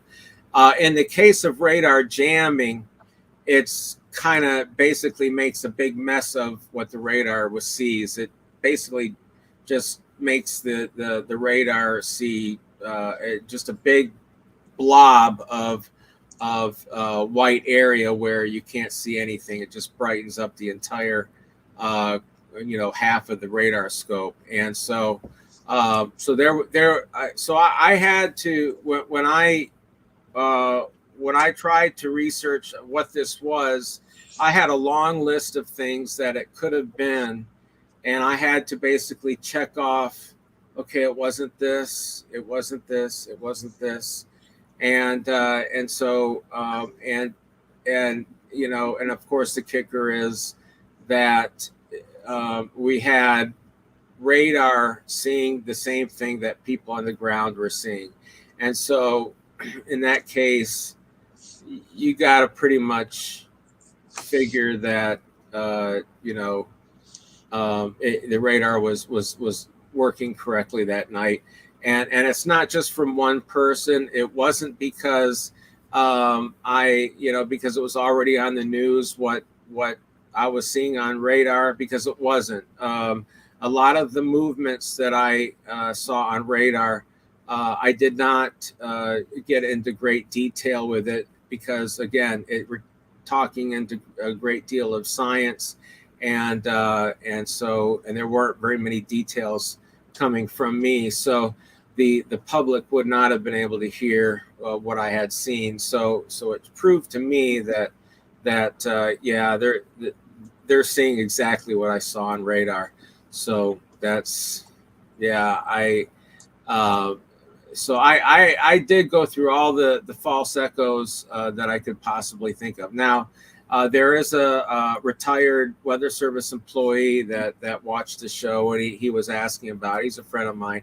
And I think I'm going to be working along with him when I write the science paper too, so that I can pretty much debunk everything that I've already looked at. And he might actually have some things, some ideas of things that could cause some false echoes as well. So I think, this first science paper is going to be strictly science. It's going to be just observations. It's not going to be speculation about what I think it was. It's just going to be a science paper. Radar, basically call it radar phenomena over Lake Michigan, and basically. Let me translate. Yeah. You forget it, and I wait. Oh my God! Sorry. I don't know if I remember everything. Basically, so básicamente dice que él se me está haciendo un blanco. Le voy a hacer repetir todo. Bueno, básicamente dice que él no está hablando de sus percepciones, que voy a empezar de lo último para atrás a ver si me acuerdo mejor. Sí, era mi gatita, se asustaron por lo de la puerta, ¿no? The people are looking at the door is open alone. And this is, but it's my cat, and many times happen in the life that I see the guest making something like, oh, the door is open alone, but it's my cat, But one time happened that it was not my cat. Oh, yeah. She's here, you know. Look, you can see here. She is here. You can see that. Oh yeah, okay. That. You see? Yeah. You see, it's behind me. I see her. Yeah. Yes. Yeah. She's stuck. Yes. Yes, she opened the door. Yeah, I have a dog. So, I try. First of all, let me ask. ¿Entendieron lo que dijo en inglés? ¿Entienden todos los que están viendo inglés? Porque fue larguísimo. Bueno, básicamente dice que él no está hablando de sus opiniones personales acerca de lo que a él le parece o podría llegar a ser el objeto. Él está hablando de una opinión científica. Él se considera y es un científico que estudió con... Un científico es alguien que estudia con una metodología, ¿no? Un meteorólogo es un científico, un tipo de científico. Y de paso le contesto a una persona que me contestó, no voy a dar el nombre, pero que me contestó por el Facebook de manera bastante inoportuna y poco simpática, de que él era solo un meteorólogo. No, está en el top de los meteorólogos y no me gusta, no lo voy a traducir porque no quiero que ni lo sepas, que no le dé un mal gusto. Que dijo como que cómo podía saber que no eran aviones si no era aeronáutico. Bueno, ahí tienen todas las explicaciones y todo el currículum de Jack. Yo no se los leí, el currículum de Jack, que es tremendo. El currículum que tiene Jack es una cosa impresionante y tremenda. Les voy a leer un par de cositas que me mandó en su momento. It's supposed to be that I say that at the very beginning, but I want to say that because some people say, but he's only a meteorologist. One people, not some. One, only one. Not here. It's not here. It's not in the show. Or maybe it's in the show and looking like that, you know, but it's making not present. He knows who I am talking about. Jack Bushong se recibió, tiene un graduado en meteorología en la Universidad Estatal de Florida en 1988. Entrenó para hacer la presentación del clima en las emisiones de televisora, como los que nos presentan el clima, pero lo reclutó el NWS, que es el National Weather Service, o sea, el Servicio Nacional de Meteorología, o del Tiempo, que es una agencia federal y es una parte de la National Oceanic and Atmospheric Administration, o sea, una parte de la Administración Nacional de los Océanos y la Atmósfera, o de la Administración Atmosférica. ¿Okay? Su primer NWS, el primer lugar donde estuvo, en Muskegon, en los Grand Rapids, en Michigan. Ahí recibió un entrenamiento muy extensivo acerca de estas observaciones. Y ahora vamos a ir a una cosa muy importante que les voy a decir, pero muy importante, tengan en cuenta esto. Lástima a la gente que se fue porque había más gente mirando, pues entiendo que el programa estaba un poco largo, por ahí lo terminan de ver en otro momento. Avísenle a la gente que se están perdiendo cosas importantes.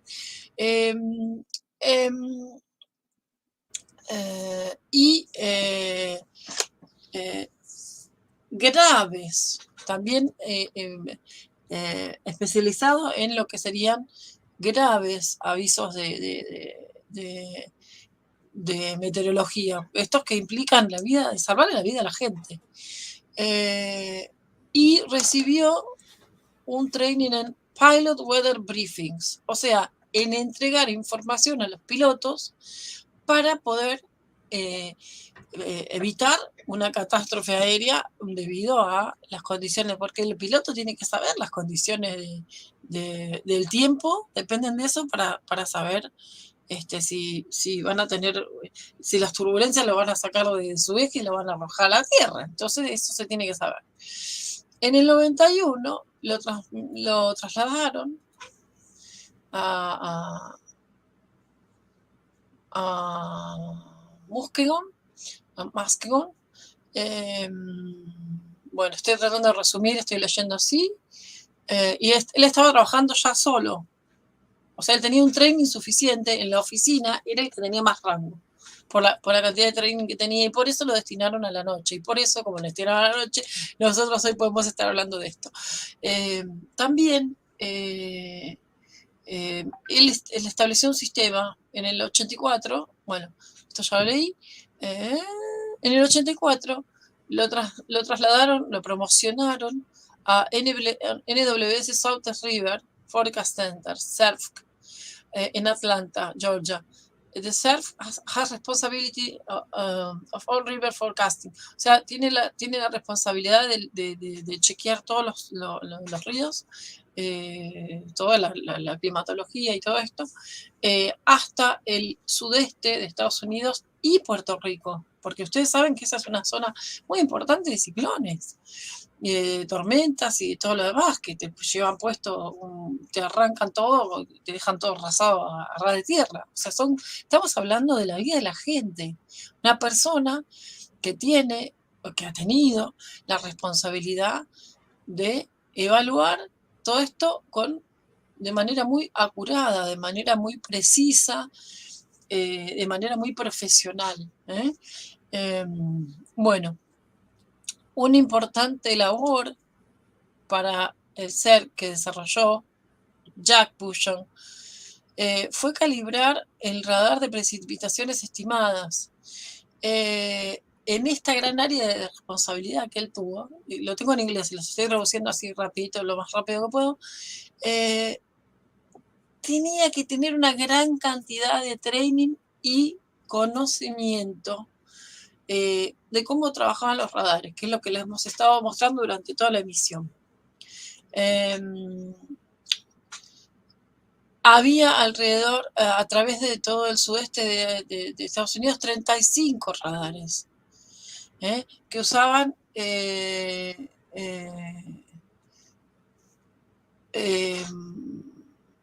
gauges, 2000 rain gauges. Claro, de la precipitación me debe estar hablando. Estaban calibrados para recibir en una especie de mosaico la información.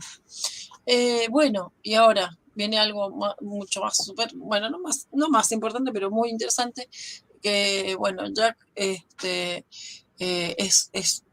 tiene un gran interés en la programación de computadoras y en desarrollar páginas web. O sea, no estamos hablando no porque las personas que tengan otra preparación sean menos, cada cual en lo que hace, pero él en esto, de esto estamos hablando, no estamos hablando de otra persona. Él en esto es una persona muy, muy altamente preparada. Entonces, desde el principio de que empezó Internet, él produjo el primer sitio para la SERF, que estábamos hablando antes, y quedó siendo webmaster hasta que se retiró. O sea, desde que lo produjo hasta que se retiró. Estuvo a cargo del sitio web, el webmaster, y produjo esta programación, estas habilidades que desarrolló con esta programación, los usaron para producir gráficos, para producir los textos que la NWS producían para mapear las condiciones del river y todo eso, y el tiempo y todo lo demás. Bueno, ¿qué más?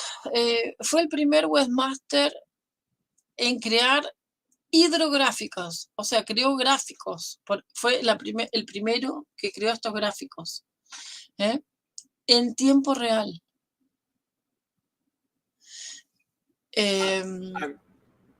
Everything okay?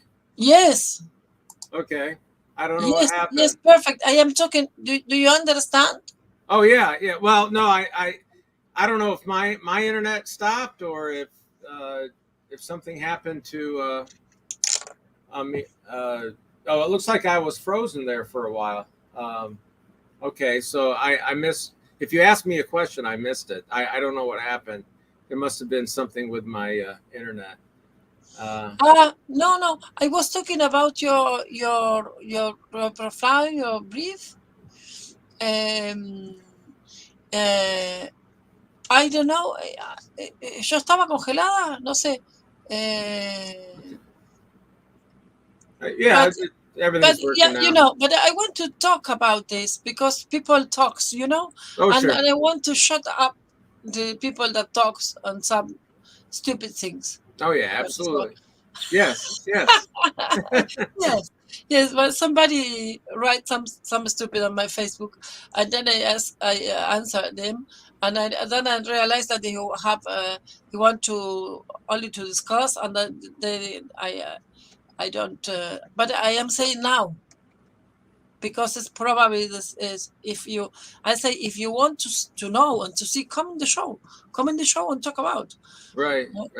But I didn't see in the chat, but it doesn't mean that it is, maybe he's looking, or that maybe he's going to look in the future. I don't know, but he knows what I'm talking about. I'm a good person, and I'm not going to see the name, but I only say yes. Jack BUSHONG is a very, very, very prepared, very expert. Have many skills that I'm talking about.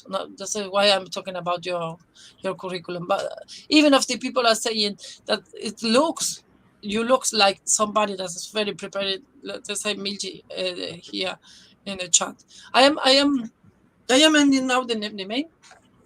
Okay. Yeah. Wait. But it is just a second.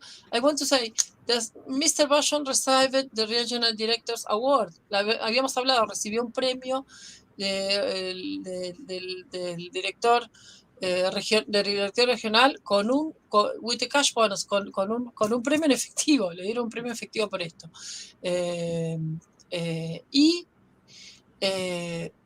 No solo eso, sino que pudo predecir el huracán Floyd en el 1999 con un casi perfecto rango de lo que iba a pasar y de lo que venía. También haciendo todo un programa completo. O sea, no es hablar de las precipitaciones, no es hablar nada más si va a llover para la cosecha o si tengo que llevar paraguas. Es hablar de si va a haber un desastre, de si va a haber una inundación. O sea, son cosas muy grosas, muy importantes. Si va a haber una tormenta que te va a llevar el rancho volando por los aires, el rancho de la casa, digo cariñosamente, ¿no? Rancho le decimos en Argentina a cualquier casa, tu rancho, tu casa. Bueno, y fue el más abundante en la historia de Carolina del Norte. Este programa se pidió en el FEMA, que estábamos mencionando antes qué cosa era. Decidieron, la NBWS, decidieron usar a Jack como ejemplo de desarrollo de productos nuevos de la web para crear The Advanced Hydrologic Prediction System. Crearon un programa AHPS, bueno, impresionante. Y después de retirado, además de tener el interés en los en las computadoras y la programación, también es fotógrafo de drones, impresora 3D y también, digamos, ejercita en simuladores de vuelo hacia tiempo perdido. Y también es fan de Microsoft Flight Simulator desde el 93. Bueno, ¿qué les puedo decir? Un currículum impresionantísimo de Jack. La gente está muy enloquecida en el chat. Es very happy to have you. ¿No era nomás el internet de Jack? Oh yeah, my internet cut off for a little bit. All frozen, the boot was off? Yeah. Oh, but I'm okay now. Yeah. And I just want, I have, now that I'm retired, I have many hobbies. Like, for instance, I was going to show you. This. Okay. This is, I actually. What are we looking for? Well, see that I actually build my own computers. That's wow. Liquid. See that liquid? I need your help. Water and it's, with all the LED and everything. So yeah, I build my own computers and I'm into photography. There you can see all the all the photography books such an I amazing have. person. Yeah, so those are my hobbies. I really enjoy photography, and Flight Simulator is my favorite game, actually. And so I really I really think I think that's probably why I'm really interested in continuing the research of the UFO, just because of the flight technology that I saw that came out of this, and just and now I'm seeing so many stories. So many people in Michigan are writing me about these stories that we are going to talk about in the future. somebody on another show I would like to talk about. I got to read some more and ask these people, and I'm actually going to be calling these people, Look at me. I say nothing. And so right. And so I really want to. Se vienen más sorpresas. No vamos a decir. Se vienen más sorpresas con Jack Bushong acá en el canal. Esperen un cachitito. Right. Esperen un cachitito. Tengan paciencia. Esperen un cachito. I say that you need to wait. We have many surprises, but they're coming along. See, we are very comfortable talking together on like a very old friends. Very old friends. We sure Maybe are. From other lives, we don't know. Right. It sounds like.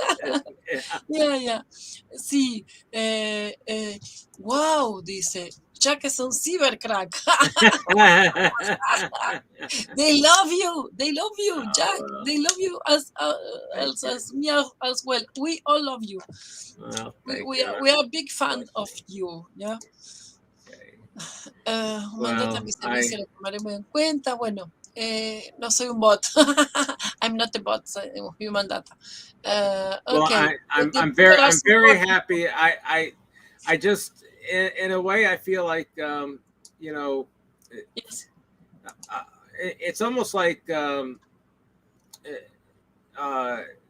don't want to call it an obligation, like that I have to do responsibility. This, but I think that I've been put into a position where that is so unusual for other people, for anybody really, that I need to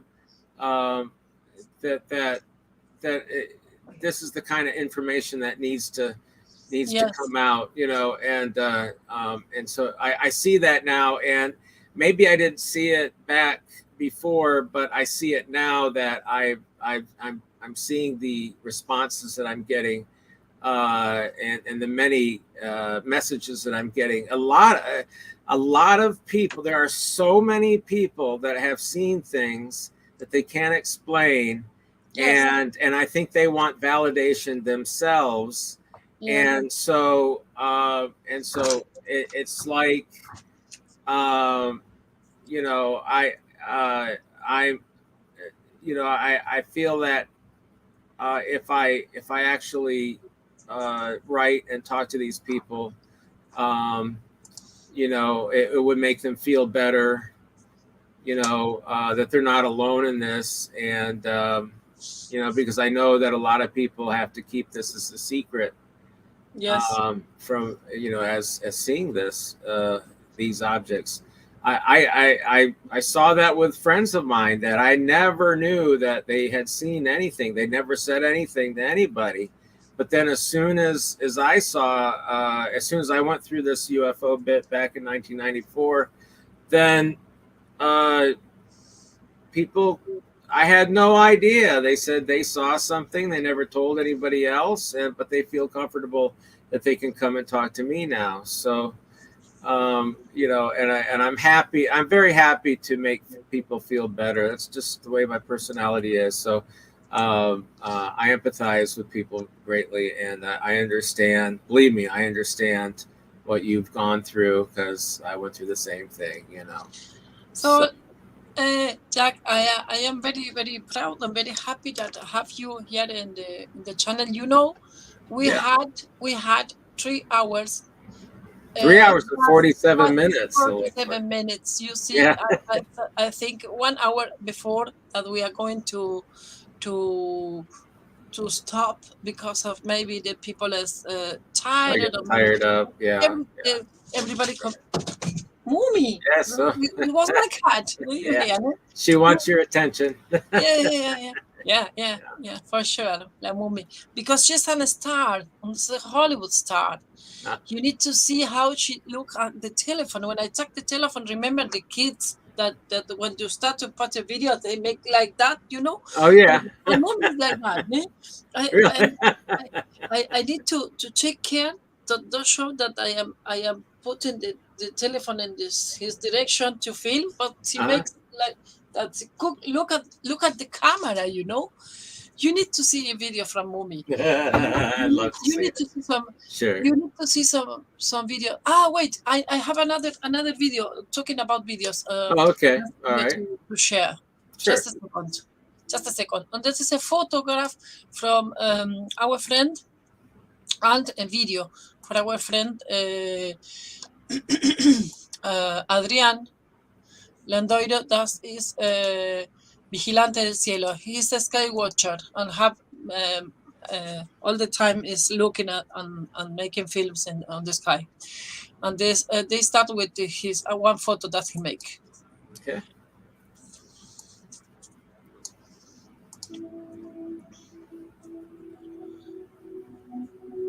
Hola amigos del canal AINE DEL RIO.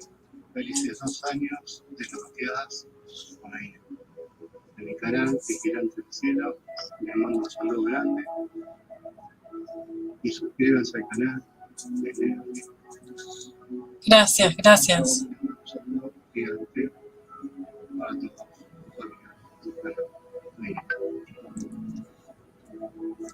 Muchas gracias, Adrián Lendoiro, por una foto de su vigilancia del cielo. Ahí ahí estamos. Muchas gracias. Vigilante del cielo, cazador de ovnis que nos pasó. Sí, eso, ¿sabes qué? Adrián, eso lo vamos a hablar en otro momento. Tenía pensado hablarlo hoy, pero tenemos tantas cosas para hablar. Jack, what do you think? You know, there is at the moment a very interesting. I make you only question, but I leave you. We have maybe the possibility to develop that in another session. Sure, absolutely. Yeah. If you want. Would love to, yeah. Yeah, we have a notice to give you, you all. Tenemos una noticia para darles, que es que Jack va a colaborar en el canal de manera permanente. You are going to be a part of of us to collaborate. We have already discussed about it, and he is he feels comfortable, and he is going to take a part in the channel too. No? Okay. But, yeah, I would love to. Yeah. Yeah, I know. But I say we had this conversation before. I say the people, no, that is why I'm going to tell them that he's going to again to the channel to discuss about topics and many other things that they are coming through with time in the channel. Gracias, Vigilante. Gracias, Adrián. Besito. Thank you very much for the video. And but that is the thing. And I show you the message. Magneto con virutas de metal que muestra el campo magnético. Nos recuerda a la meca y también a los animales e insectos. Algo afecta su campo magnético, el de la Tierra. You know, in the last days is coming to some videos they are showing we can see animals going in circles. I read about that. Yes. Yeah. The sheep. And I see already. I see sheep. I see already worms. So lombrices. Really? I see many different animals doing that. And fishes. The fish is more normal. But they are going in cardomen, but not exactly in circles, you know, and like the clock. Yeah. And they're starting to talk about that in the chat, but I don't want to make a program from 6 hours only for Yeah. But we can discuss about this topic the next on the next show. What do you think? What do you think? Sure, that would be fine. Yeah. I actually you saw you that. have an idea, no? But Yeah, I have no idea, but I will look at it, and it's interesting. I know animals do sense danger. Yes. And that comes from and I'm sure but I've had 2 dogs. Well, I've had dogs for a good portion of my life, and so I know that they're pretty intelligent. They know things that we don't, and they can sense things. And I've seen my dogs sense things that that I had no idea. So I always have some comportment a little different from before. I'm sorry. Your dogs, the comportment of your dogs is the same. Also, yeah. I have. Well, I have 1 died, but I had 2 yellow labs, and they were from the same litter. Yeah, and they were brother sister and best of friends. But 1 passed away last year. I really miss him. Yeah, so now the sister is left, and she's developed quite a bit of separation anxiety, and so now but she's.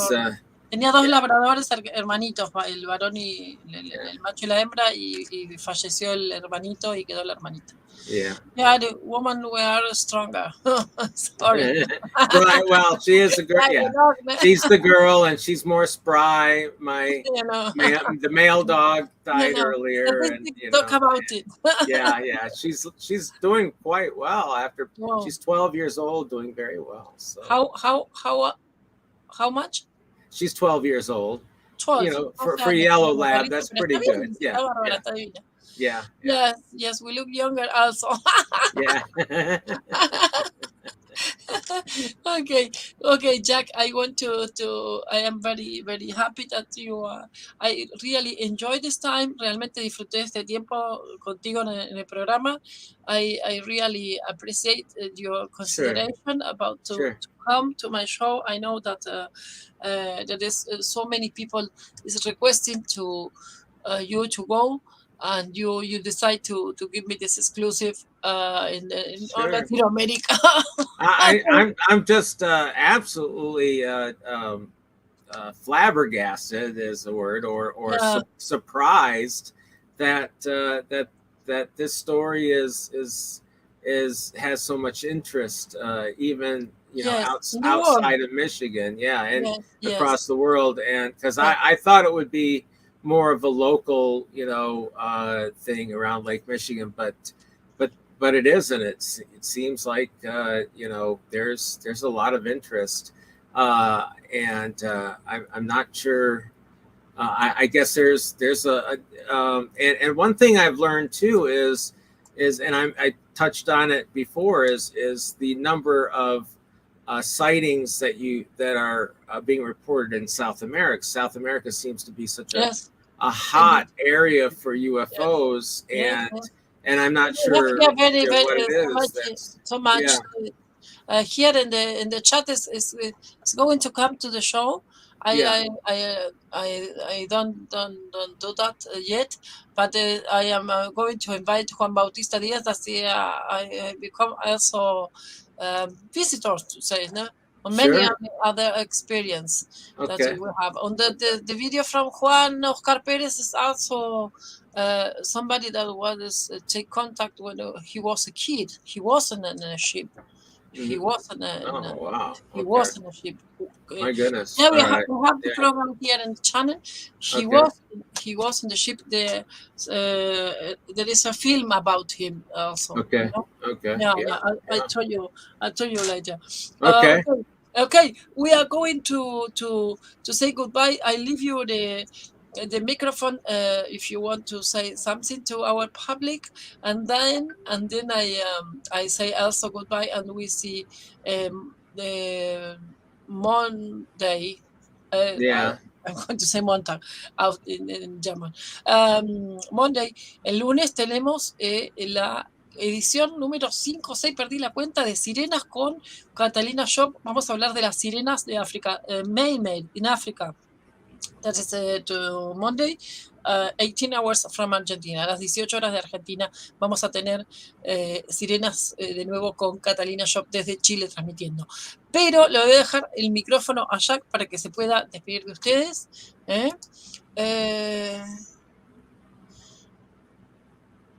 Ahí está, ahí están diciendo algunas cosas. Thank you, Jack. Hope you have you in the next shows again. Okay. Okay. Thank you so much. Thank you very much. Sí. Sí. Gracias. Okay. They are talking about. So I leave you that you can say bye to the next time, and then we close the program. Okay. Thank you very much. Don't go out. I end the transmission and we talk a little bit here. Okay. Sure. Okay. No problem. Okay. You have the micro to say by the people. Oh, you want me to say something? Okay. Yeah. Okay. I want to appreciate anybody watching this. I know it's been 4 hours, and I promise I will get this science paper out, and I'll try to make it as easy to understand as possible. That could answer everybody's questions. This will be free of charge. I'm not going to charge for this, of course. This will be out on the internet somewhere, and I hope it can answer a lot of the questions. I would. There's a lot to talk about it. I'm going to go. If anybody has ever seen or heard the tape of my conversation with the police, there's the problem with that is there's a lot of lingo that I talk about. There's a lot of words that we use in house, you know, when we talk about radar, you know, I see that. There's a lot of you know, things that I talk about about the radar that the layman might not understand. So I'm going to explain all that kind of stuff. I'm going to actually go through the transcript of what I talked about with the police and explain what I was seeing at each step of the way, and even have a map of what I was seeing at the time. So so believe me, I'm going to try to get this as detailed as possible. It'll be probably the biggest report I've done a few science papers, but this will probably be the biggest one. It's just so funny that here I was a meteorologist thinking I was going to have a big, you know, science paper on some bad storm or something, and it's actually going to be about a UFO or about a UFO experience. So so that's just the way it kind of goes, I guess. But thank you so much for your interest and for being friendly. I you know, one of the things that I was afraid of was to get the comments that calling me crazy or delusional or something like that. I was really that really would have bothered me, and you know, and I didn't, you know, I didn't know if that was going to happen or not, but it didn't. So I'm happy about that. Thank goodness. Nunca se imaginó que como meteorologista y como científico lo que en vez de estar certificando lluvias y este tipo de cosas iba a tener que estar certificando que había ovnis, ¿no? Pero que bueno, él está muy feliz de poder proveer esta información, de poder probar a través de estos papeles científicos que todo esto sucedió, que fue real, y él siente un poco como una obligación moral, no una obligación así, te obligo, pero como una obligación moral de transmitir todo esto que pasó, y por eso es que lo estamos haciendo acá en el canal. Thank you very much, Jack. BUSHONG, AINE del Río, en el segundo aniversario de la Mateada OVNI Colonia. Los esperamos por más de Mateadas y de OVNIs mañana lunes en transmisión directa desde YouTube en el canal AINE del Río acá. Suscríbete, deja tu mensajito cuando termine el programa, deja tu like, si podés colaborar o unirte al canal, te agradecemos mucho. Y después, bueno, mañana a las 18 horas de Argentina tenemos como dije, el programa de Mateadas OVNI en simultáneo con el canal de YouTube y con FM Radio Tiflo, que es una radio, a friend of us have a radio. He's blind, he cannot see, and have a radio, and I make a radio about UFOs. All the radio, all the signal, and we have the retransmission in this radio from our program from today, and it's going to reproduce that in this radio in fm.tiflo tyflo.com.ar. And sí, Poli, te mando un beso grande, te quiero mucho, vos también.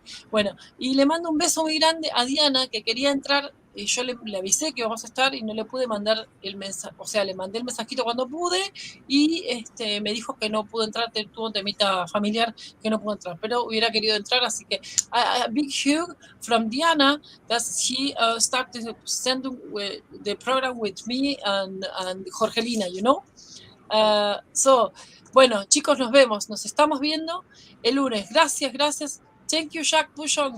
Chao, gente, nos vemos Thank you so much. Próximamente también de nuevo en el canal. Nos vemos, gente. Chau, que tengan un excelente fin de semana y compartan, sigamos creciendo, 5.000, 10.000, 100.000 suscriptores. Vamos para arriba. Chau, besito. Chao.